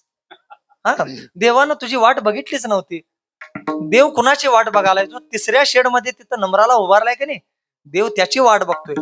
तुका म्हणे ऐसे अर्थ ज्याचे म्हणे त्याची चक्रपाणी वाट पाहिजे. हा, तुझ्यासारख्याची देवानं वाट बघितली नाही, जो मध्ये घुसून दर्शन घेतो आणि बाहेर पडल्यावर कुणाच्या तरी चपला बदलून जातो. हा, तुझी वाट बघितली नाही देवानं. देवाचं दर्शन झाल्यावर जर चपला बदलायची बुद्धी होत असली तर ते काय दर्शन म्हणावं काय? दर्शन झाल्यावर चप्पल बदलायची बुद्धी व्हावी काय? नाही. दर्शन झाल्यावर अवस्था कशी व्हावी माहित आहे? तुका म्हणे नो हे परती तुझ्या दर्शने मागुते, तुझ्या दर्शने मागुते, तुझ्या तुका म्हणे होय परती, तुझ्या दर्शने मागुते, तुझ्या दर्शने मागुते, तुझ्या दर्शने मागुते. का म्हणे नो हे परती तुझ्या दर्शने मागुती. एकदा ते दर्शन झालं तर जीव परत जन्माला येत नाही, असं जर झालं तर समजावं दर्शन झाले. हा, यद गत्वा न निवर्तन्ते तद्धाम परमम मम. जिथं गेल्यानंतर जीव भावाला परत येत नाही, जन्म मरणाच्या चक्रात परत येत नाही, अशी जर अवस्था झाली त्याला म्हणतात ज्ञानाची दृढ अप्रोक्ष अनुभूती, त्याला म्हणतात आत्मसाक्षात्कार, त्याला म्हणतात आत्मदर्शन. असं आत्मदर्शन झालं तर म्हणावं दर्शन झालंय. का लवनाची कुंजरी सुदलीय लवन सागरी होयची न माघारी परते जैशी. अशी जर अवस्था झाली तर काय म्हणावं? दर्शन. हा, एकदा मिठाची हत्तीन केली एका राजानं पर्व काळासाठी मिठाची हत्तीन केली आणि स्नानासाठी घेऊन गेला नदीवर आंघोळ घालायसाठी त्या मिठाच्या हत्तीनीला. आता ती पाण्यामध्ये न्यायला लागला हत्तीनीला. जशी पाण्यामध्ये चालली तशी ती खाली बसायला लागली. राजाला वाटलं कदाचित बसून आंघोळ करत असेल. हा, आता खाली बसायला लागली. नंतर काय झालं, थोड्या वेळानंतर ती पाक पाण्यात बुडाली. आता ती कधी बाहेर येईल? कधी येत नाही. कधी? कारण ज्या ठिकाणी गेल्यानंतर जीव परत येत नाही त्याला म्हणतात दर्शन, आत्मदर्शन. अशी अवस्था व्हावी, ज्ञानाची दृढ अप्रोक्ष अनुभूती व्हावी तर म्हणतात काय अशी अवस्था झाल्याशिवाय जन्म मरणाचं चक्र थांबत नाही. हा, मग हे दर्शन व्हायचं झालं तर कुठं जावं? गुरूंच्याकडे जावावं. तद्विधी प्रणिपातेन परिप्रश्नेन सेवया उपदेक्षन्ति ते ज्ञानम ज्ञानेन तत्वदर्शिना. मग ते गुरूंच्याकडे जाऊन काय होतं? त्या गुरूंच्याकडे जाऊन तुमच्याकडे विचार होतो, मी कोण आहे? मी मन नाही, बुद्धी नाही, चित्त नाही, अहंकार नाही, पंचप्राण नाही, पंचकोश नाही, स्थूल सूक्ष्म कारण शरीर नाही. मी कोण आहे? मी वासुदेव तत्वता कळू येईल विचारिता. मी कोण आहे? तत्वानं वासुदेव आहे. हा, चंचळी चंचळ निश्चळे निश्चळ, चंचळ निश्चळे गंजळ, चंचळ निश्चळे चंचळ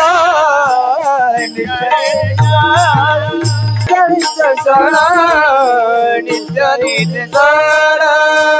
खळाळ मुदकेशी वाजवे, खळाळ मुदकेश वाजवे, खळाळ मुदकेश वाजवे, खळाळ मुदकेश. सोपेवर मपरी मन नाही हाती, सोपेवर मपरी मन नाही हाती. सोपेवर मगाये सोपेवर मगाये मन नाही हाती. दृष्टांत देऊन सांगितलं. पाण्याला जर उतार जमीन लागली तर ते पाणी खळखळ खळखळ व्हायला लागतं.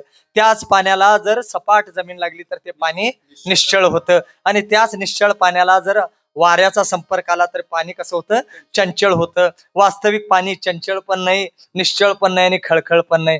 ते पाणी त्याच्या मूळच्या स्वरूपाच्या ठिकाणी पाणीच आहे. जशा उपाधीचा संग केला तसं त्याच्यावर भाव आरोपित झालं.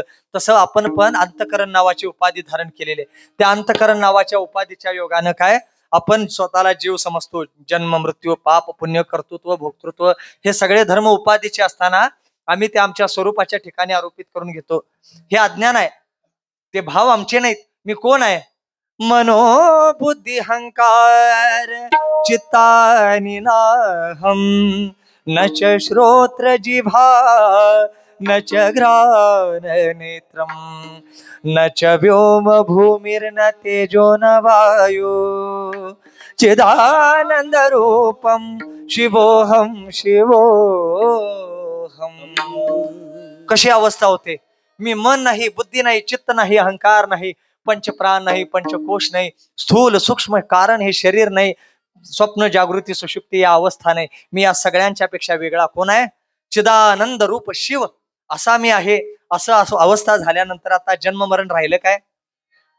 मरण कुणाला? जे जन्मलंय त्याला मरण. कोण जन्मलंय? शरीर जन्मलंय. शरीर जन्मलंय म्हणून त्याला मरण आहे. माझं आत्मतत्व कसं आहे? अज आहे. अज म्हणजे जन्मरहित.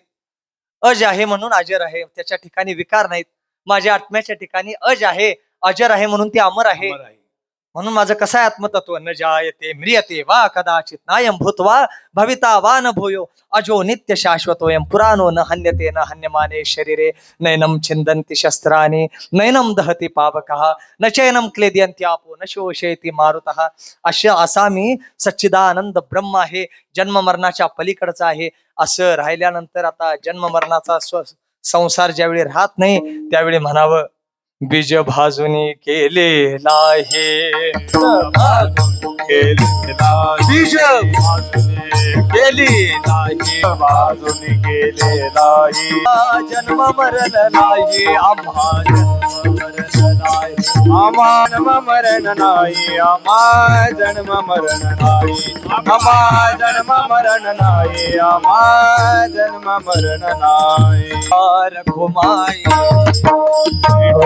रखुमाई रखुमाई विठोबा रखुमाई, विठोबा रखुमाई, विठोबा रखुमाई, विठोबा रखुमाई, विठोबा रखुमाई, विठोबा रखुमाई, विठोबा रखुमाई, विठोबा रखुमाई, विठोबा रखुमाई, विठोबा रखुमाई, विठोबा रखुमाई, विठोबा रखुमाई, विठोबा रखुमाई, विठोबा रखुमाई, विठोबा रखुमाई, विठोबा रखुमाई, पंढरीनाथ भगवान की विठोबा रखुमाई, विठोबा रखुमाई, विठोबा रखुमाई, विठोबा रखुमाई.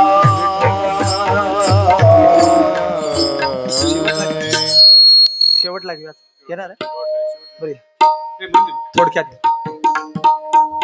बीज भाजोनी केलीला ही, बीज भाजोनी केलीला ही, बीज भाजोनी केलीला ही, बीज भाजोनी केलीला ही, बीज भाजोनी केलीला ही, बीज भाजोनी केलीला ही, बीज भाजोनी केलीला ही, बीज भाजोनी केलीला ही, बीज भाजोनी केलीला ही, बीज भाजोनी केलीला ही, बीज भाजोनी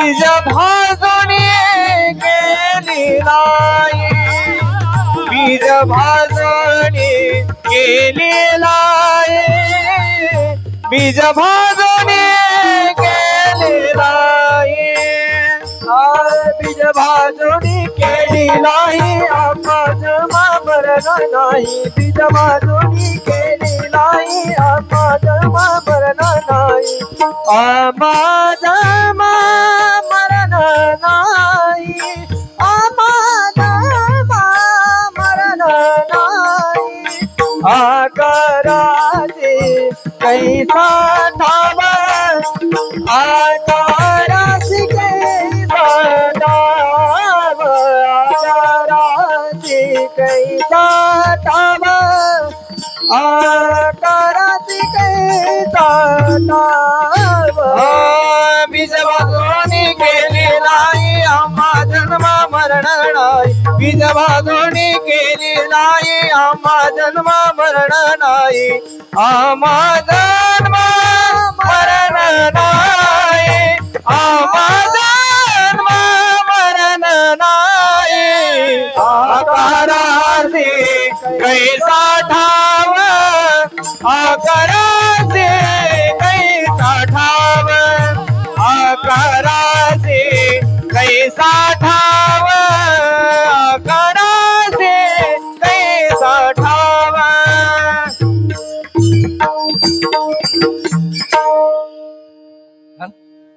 विठ्ठल विठ्ठल विठ्ठल विठ्ठल विठ्ठल विठ्ठल विठ्ठल बोला फुटली कमलताई विठ्ठल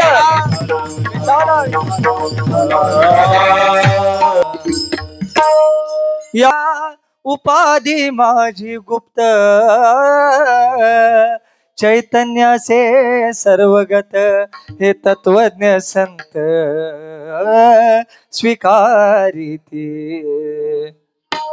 या उपाधी माझी गुप्त चैतन्य असे सर्वगत हे तत्वज्ञ संत स्वीकारिते याला म्हणतात अधिष्ठान दृष्टी ते बीज भाजल्यानंतर अधिष्ठान दृष्टी आपल्याला प्राप्त होते तुमची आमची दृष्टी आहे ती अध्यस्त दृष्टी आणि त्यांची असते ती अधिष्ठान दृष्टी आमची दृष्टी नामरूपात्मक प्रकृतीमध्ये अडकलेले नामरूपात्मक प्रकृतीमध्ये आम्हाला भेद दिसतात नामरूपात्मक प्रकृतीचं कार्य दिसतं त्यांना ते दिसत नाही त्यांची अधिष्ठान दृष्टी आहे कशी असते ती काय झालं एकदा जुनं सरकार घराणं होतं जुनं सरकार घराणं मग काय घरात काय काम नाही काय नाही निवांत बसून खायचं होतं मग काय काय केलं त्याने आता बसून काय करायचं म्हणून काय जरा अडचण यायला लागली नंतर पैशाची म्हणून काय केलं त्यांनी घरातलं देव म्हटलं आता हे काय त्यांचं आमच्या तुमच्यासारखं काय पितळाचं देव नव्हतं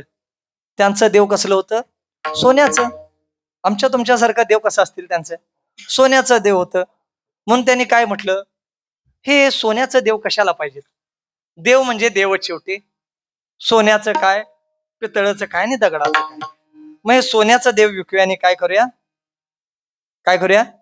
पितळाचं देव घेऊया म्हणून त्यांनी काय केले ते देव घेतले आणि काय केलं सोनाराकडे घेऊन गेले पहिल्यांदा मान कुणाचा कुलदेवत ज्योतिबाचा पहिला विकायला मान कुलदेवताला पहिला मान दिला ज्योतिबाचा टाक माहित आहे आपल्याला ते वेगळं वेगळं होते दोन्ही पण वेगळं वेगळं होते मग ते घोडा आणि ज्योतिबा घेऊन गेले दोन्ही समोर ठेवले सोनाराला म्हटलं काय दर होईल याचा 1,40,000 काय त्यावेळी होता मग त्यावेळच्या दराप्रमाणे सांगितलं त्यांनी काय घोड्याचं 7,000 देतो आणि ज्योतिबाचं 3,000 हे म्हणाले काय तुम्हाला काय अक्कल बिक्कल आहे का नाही घोड्याला 7,000 आणि देवाला 3,000 हे काय बरं वाटतंय काय पटते काय तुझं तुला तरी सोनार म्हणाला तुमच्यासाठी घोडा आणि देव असेल माझ्यासाठी यात सोनं किती आहे ते महत्वाचं आहे याला म्हणतात अधिष्ठान दृष्टी अधिष्ठान बघावं ज्याला अधिष्ठान दिसतं त्याला अध्यस्त दिसत नाही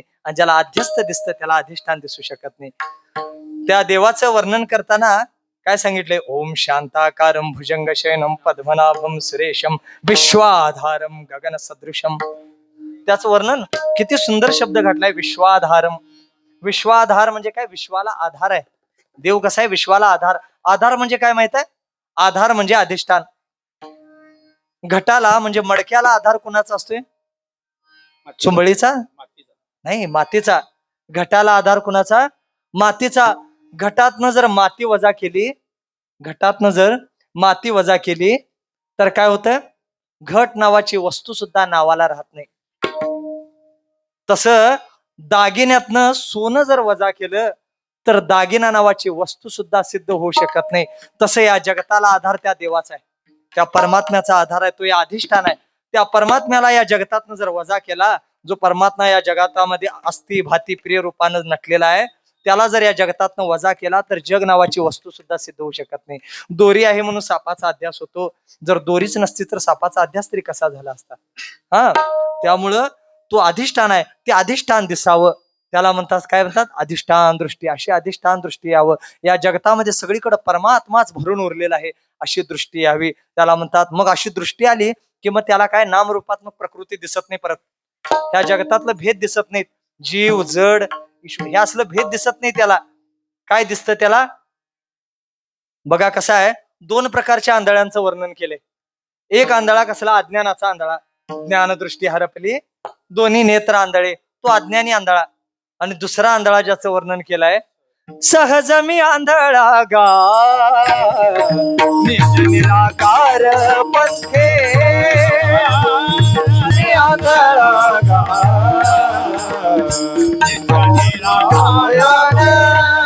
बुद्धी हे निवृत्त झाले, जनन दिसे तेथे.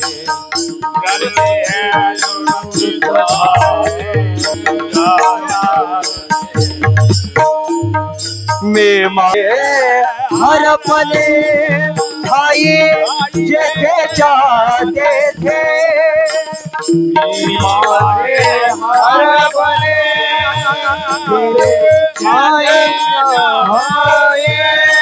दृश्य त्याची झाले, काही दृश्य जे होते ते.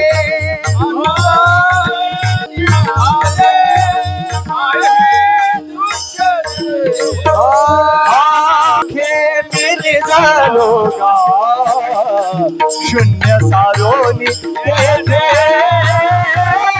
त्रिकुट शिखरी गा पानवे आई ते.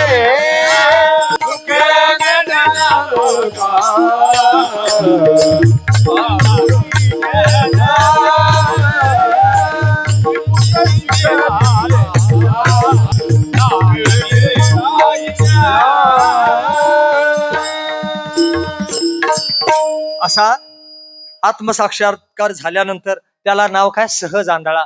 सहज मी आंधळा गा निज निराकार पंथी. वृत्ती हे निवृत्त झाली, जन न दिसे तेथे. आता वृत्ती हे अज्ञानाचं कार्य आहे. आता कारण रूपी अज्ञान रूपी बीजच राहिलं नाही, भाजून गेलं, मग तिचं कार्य वृत्ती तरी कशी राहील?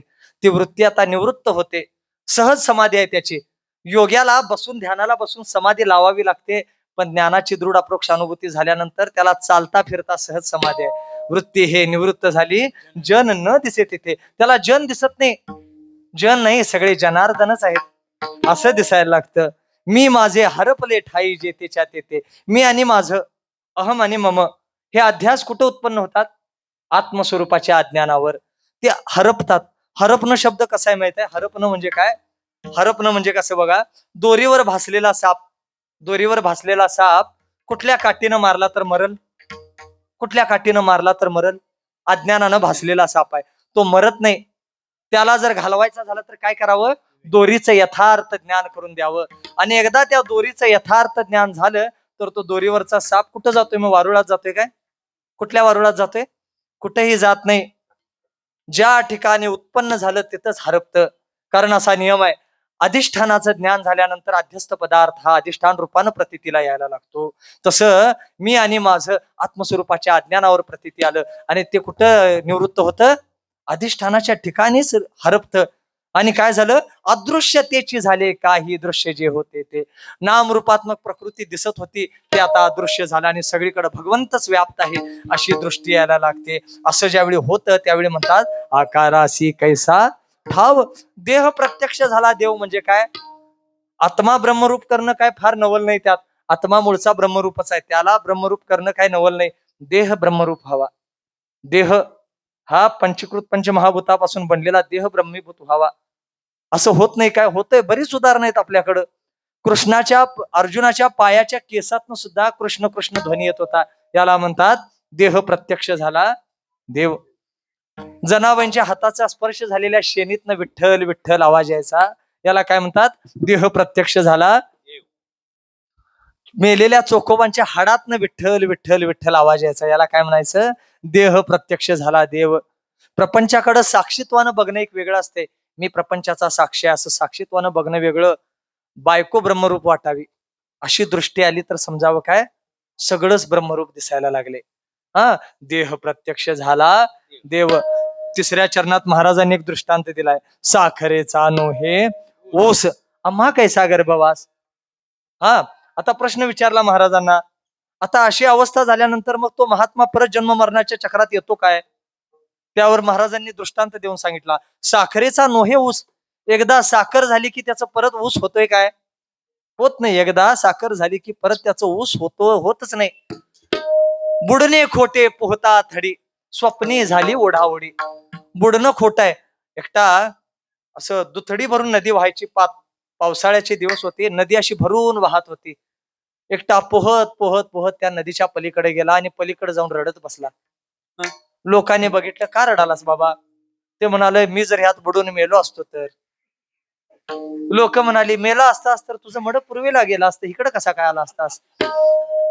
हा, पलीकडच्या काठावर आल्यावर मी बुडलो असतो असं म्हणणं पण खोटं आहे, मूर्खपणाच आहे.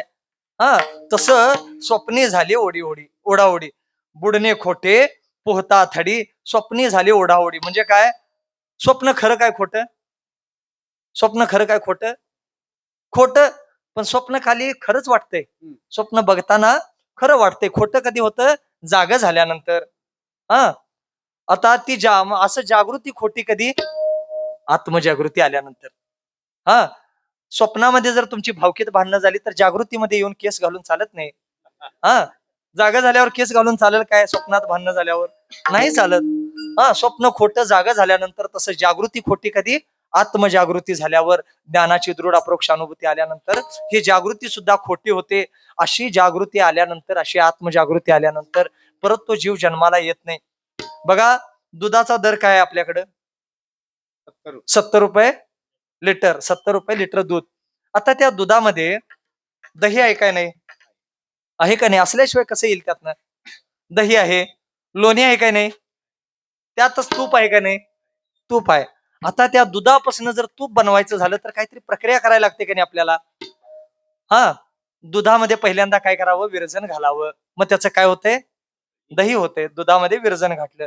आता ते विरजन घातल्यानंतर त्यातनं जर लोणी मिळवायचं झालं तर काय करावं, त्याला त्याचं घुसळण करावी. मंथोनी नवनीता तैसे घे अनंता. मंथन करावं. मंथन झाल्यानंतर त्यातनं लोणी आणि ताक वेगळं वेगळं होतंय.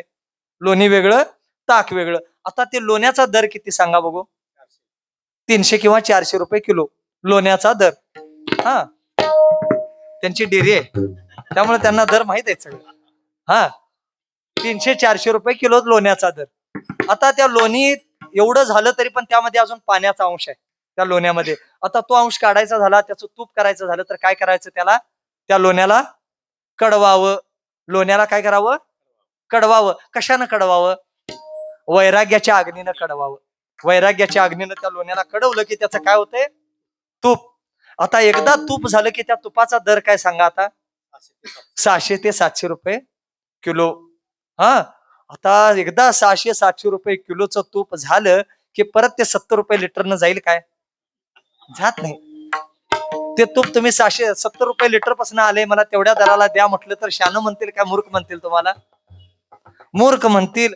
एकदा त्याच्या अवस्थेपर्यंत ते प्राप्त झालं तर परत ते येत नाही. तसं साखरेचा नो हे ऊस आम्हा कैसा गर्भवास. एकदा साखर झाली की परत त्याचा ऊस होत नाही.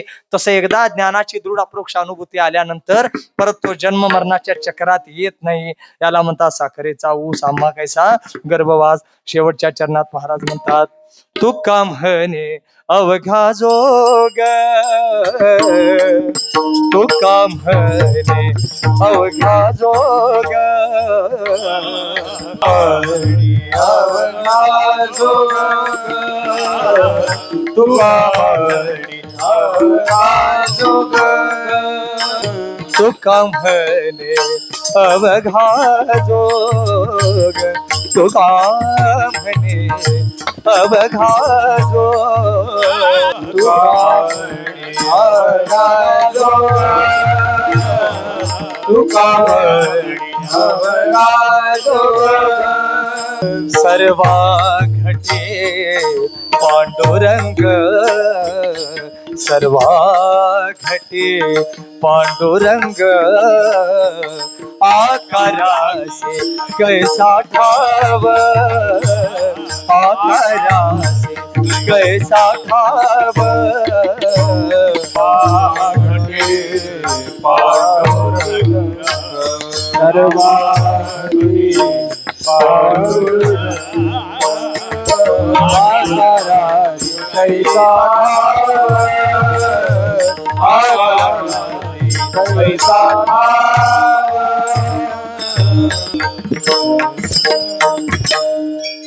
शेवटच्या चरणात महाराज काय म्हणतात, आता आमची अवस्था काय आहे, आता आमची अवस्था काय. तुका म्हणे अवघा जोग, तुका म्हणे अवघा जोग. जोग शब्दाचा अर्थ काय? जोग म्हणजे जोगवा, जोग म्हणजे जोगवा. जोगवा म्हणजे आपण देवीचा जोगवा मागतो का नाही, देवीचा जोगवा. आपल्याला माहित आहे देवीचा जोगवा. ती देवी म्हणजे काय सामान्य आहे काय? देवी म्हणजे सामान्य आहे काय? ती किती महान तपस्विनी आहे. एवढी पतिव्रता, एवढी महान तपस्विनी असताना त्या देवीच्या नावावर लोकांनी किती अंधश्रद्धा पसरवली असेल. हा, ती देवी कोपत्या म्हण, काय ती कोपली की काय अंगाला काय काय उठतंय म्हण. ही लोकांच्या मध्ये भीती घालून लोकांनी काय केलं, किती अंधश्रद्धा पसरवली. वास्तविक तिचं चरित्र जर बघितलं देवीचं, तर कुठंतरी कुणावर कोपलेलं काहीतरी केलेलं असं काहीतरी आहे काय. अगदी शांत निर्मळ असं चरित्र आहे त्या देवीचं. आणि लोकांनी बरं ती देवी म्हणा अंगात पण येत्या कवा कवा, अंगात पण येत्या म्हणून कुणाच्या. हा, तिकडं योगी लोक, योगी योगी 12-12 वर्षे हिमालयामध्ये तप करून मेली बिचारी. त्यांच्या स्वप्नात पण देव येईना. आणि ही कवा आंघोळ करत नाही काय माहिती, काय कधी दात घासते काय हे बी माहिती नाही. आणि देवीने हिच्या अंगात यावं म्हणजे देवीच तरी काय चॉईस आहे काय नाही देवीला. पण देवीला स्वतःचा चॉईसच नाही काय, कुणाच्या अंगात जावावं हिचं तरी काय महात्म्य थोडं असेल. देवीने हिच्या अंगात जावं म्हटलं तर अज्ञान आहे हे सगळं. बर, आपण पण त्या देवीला मानतो का नाही, आपला वारकरी संप्रदाय पण त्या देवीला मानतो, आम्ही पण तिचा जोगवा मागतो. पण आमचा जोगवा कसा आहे माहित आहे, पूर्ण बोधाची घेईन परडे, बोधाची घेईन परडी, पूर्ण बोधाची घेईन परडी, बोधाची घेईन परडी. तृष्णेच्या वाडीन करडी, तृष्णेच्या वाडीन करडी. मनोविकार करीन सुरवटी, मनोविकार करीन सुरवटी. अद्भुत रसाची हरिण मी सुरली, अद्भुत रसाची, अद्भुत रसाची हरिण मी सुरली. आईचा जोगवा, जोगवा मागेला आईचा जोगवा, आईचा जोगवा, जोगवा मागेला आईचा जोगवा, जोगवा आईचा जोगवा मागेना, जोगवा मागेना.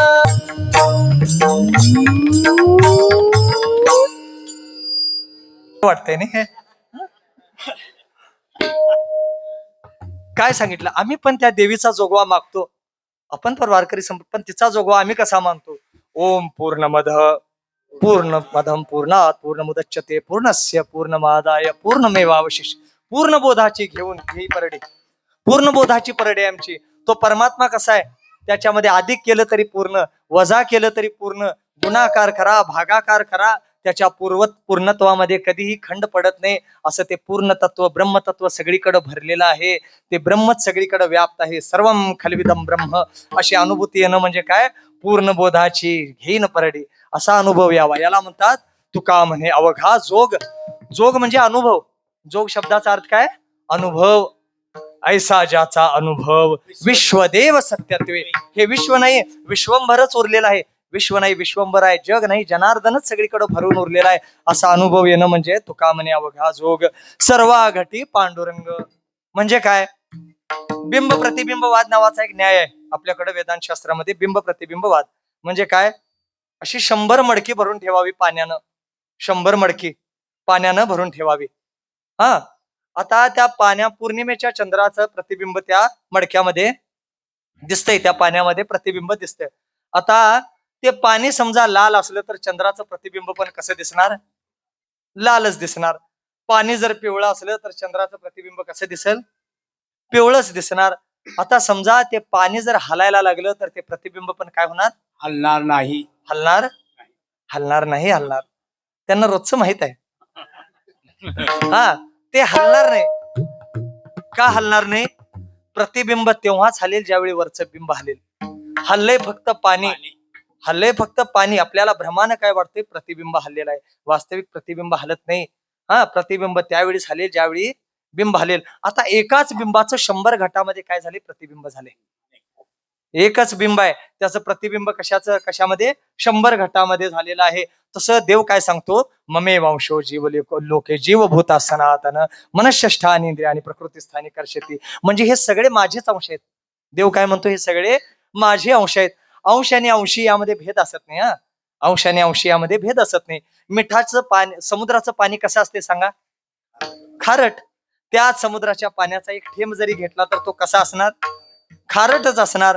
जसं समुद्र खारट तसं समुद्राचं पाणी सुद्धा खारट, एक थेंब सुद्धा खारटच. तसं तो परमात्मा कसा आहे, सच्चिदानंद ब्रह्म. मग आम्ही त्याचा अंश आहे म्हटल्यावर आम्ही पण कसं आहे, आम्ही पण कसं आहे, सच्चिदानंदच आहे.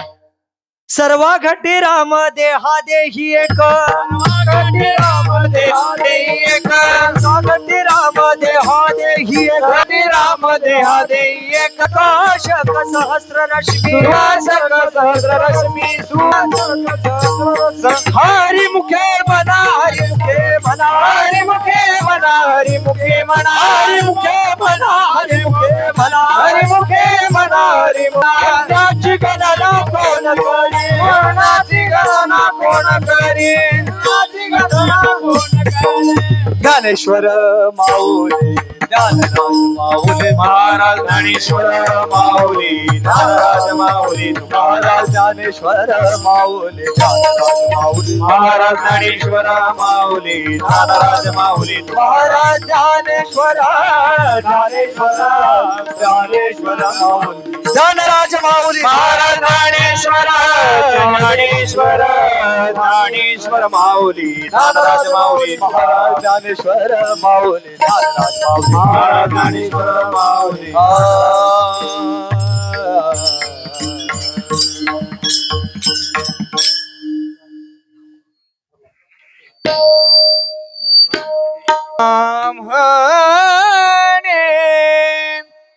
अवघा जोग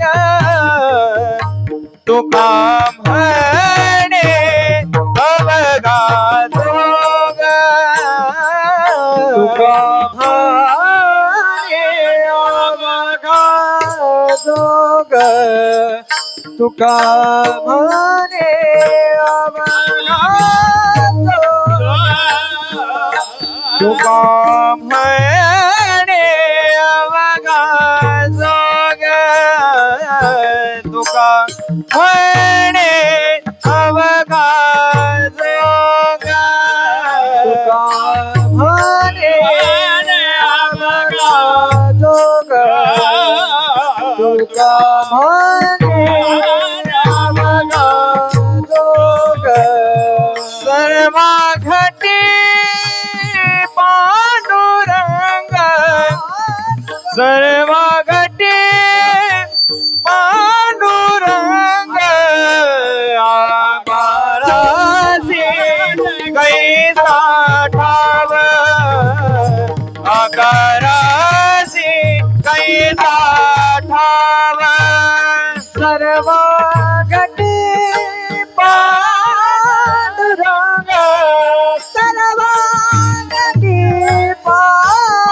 पांडुरंग आकारासी कैसा ठाव आकारासी कैसा ठाव जो का म्हणे अवघा जोग तुका म्हणे अवघा जोग तुका म्हणे अवघा जोग तुका म्हणे अवघा जोग सर्व घटी पांडुरंग सर्व घटी पांडुरंग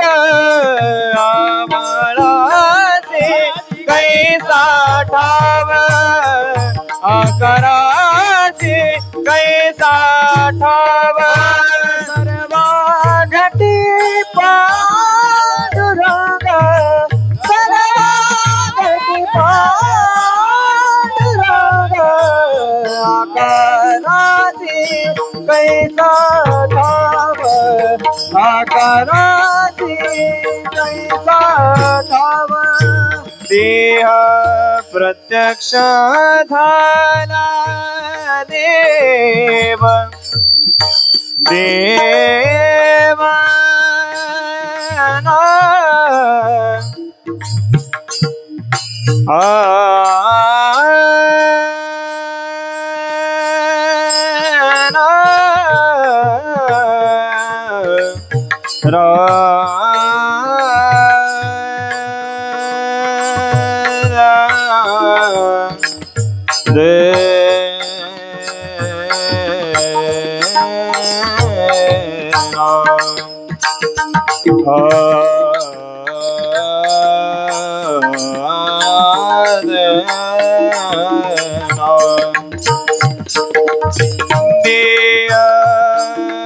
प्रत्यक्ष झाला देव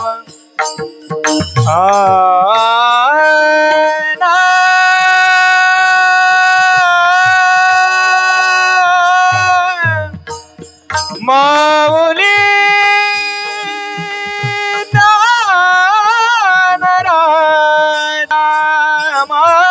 माय बापा माय बापा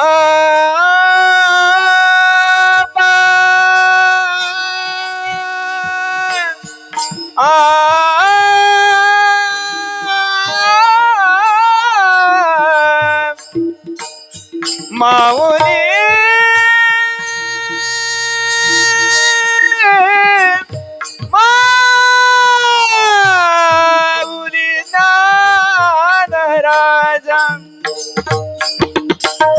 देह प्रत्यक्ष झाला देव देह प्रत्यक्ष झाला देव देह प्रत्यक्ष झाला देव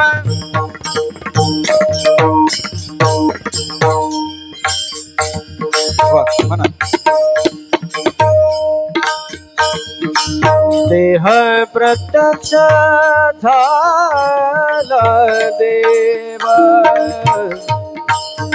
देव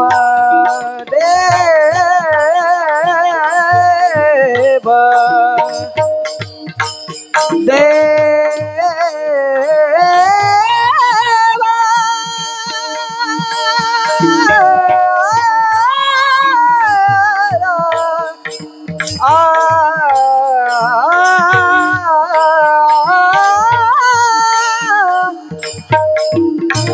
पांडुरंगा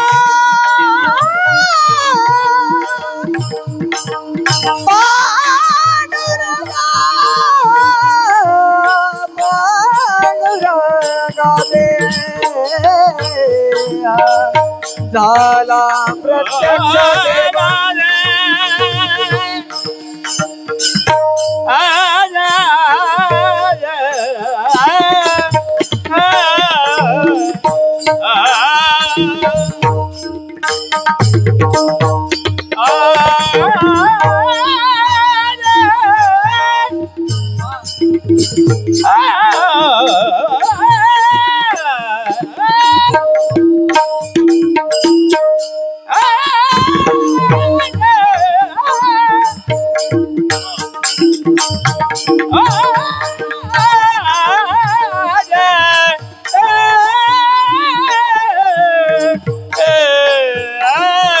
प्रत्यक्ष झाला दे प्रत्यक्ष झाला दे देह प्रत्यक्ष झाला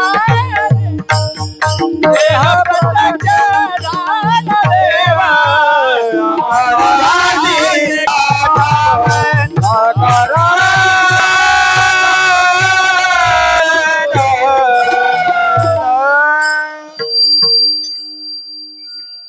आता सगळ्यांनी उत्तर द्यायचं, बसलेल्या प्रत्येकानं उत्तर द्यायचं. हा, शाळेमध्ये आपल्याला जलचक्र नावाचा एक धडा होता. काय धड्याचं नाव? जलचक्र. धड्याचं नाव जलचक्र. हा, तो धडा कसा आहे माहित आहे? उष्णतेमुळं समुद्राच्या पाण्याची काय होते? वाफ होते. कोणाची वाफ होते? समुद्राच्या पाण्याची वाफ होते. ती वाफ वर जाऊन त्याचं ढग बनतात. कुणाचं? समुद्राच्या पाण्याच्या वाफेचे समुद्राच्या पाण्याच्या वाफेचे ढग बनतात. त्या ढगाला थंड वारा लागला की त्याचं काय होतं? पर्जन्यामध्ये रूपांतर होतं, पावसामध्ये रूपांतर होतं. कुणाचं? समुद्राच्या पाण्याच्या वाफेच्या ढगाचं पर्जन्यामध्ये रूपांतर होतं. ते पर्जन्याचं, ते पावसाचं पाणी जमिनीवर पडतं. कुणाचं पाणी? समुद्राच्या पाण्याच्या वाफेच्या ढगाचं. एवढं सगळं सांगायचं. हा हा, उगाच शॉर्टकट सांगायचं नाही. समुद्राच्या पाण्याच्या वाफेच्या ढगाचं पर्जन्याचं पाणी कुठं पडलं? जमिनीवर. ते पाणी वाहत गटारी, ओढे, नाले असं करत करत नदीला मिळालं. कुणाचं पाणी? समुद्राच्या पाण्याच्या वाफेच्या ढगाचं पर्जन्याचं पाणी गटारी, ओढे, नाले करत कुठं मिळालं? नदीला मिळालं. आता ते नदीचं पाणी वाहत वाहत वाहत कुणाला मिळालं? समुद्राला मिळालं. कुणाचं पाणी?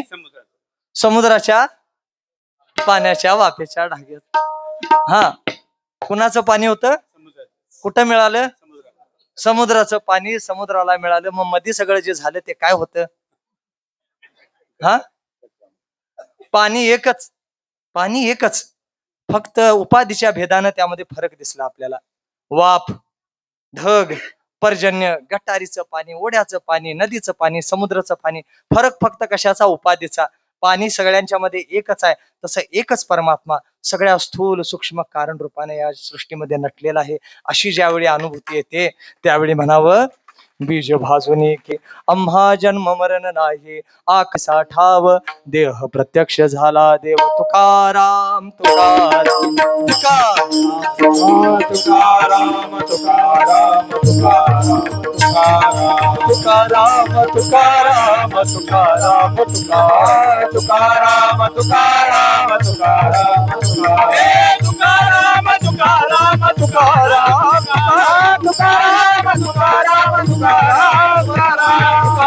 तुकाराम तुकाराम तुकाराम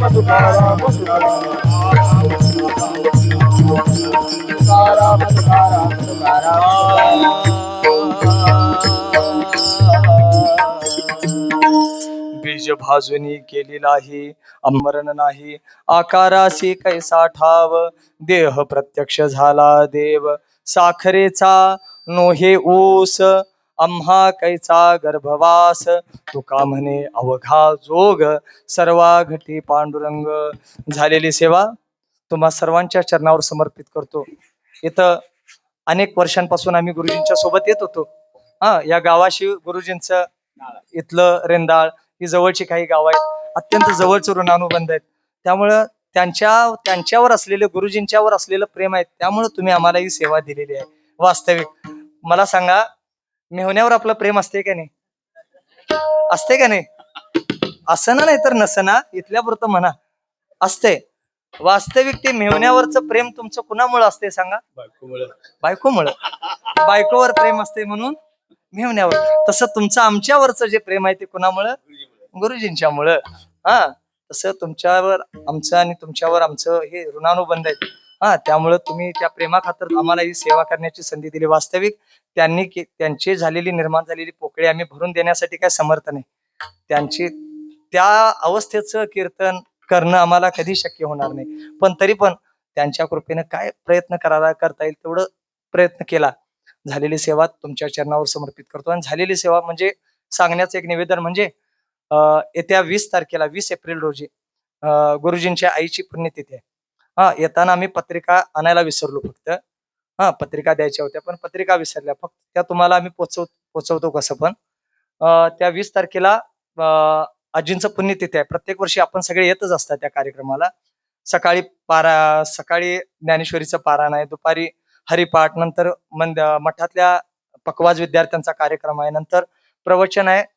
हरिभक्तीपरायण मधुकर महाराज पाटील कावणे यांचं प्रवचन आहे आणि कीर्तन सेवा आहे सचिनदादा पवार पुणे यांची कीर्तन सेवा आहे. सर्वांनी त्या कार्यक्रमाला उपस्थित राहून कार्यक्रमाची शोभा वाढवण्याचं काम करावं. झालेली सेवा तुमच्या चरणावर समर्पित करतो. गुरुजी वैकुंठवासी भाऊसाहेब महाराज पाटील यांच्या चरणावर समर्पित करतो आणि झालेल्या सेवेला विराम देतो. विठ्ठल जय विठ्ठल जय जय विठ्ठल जय जय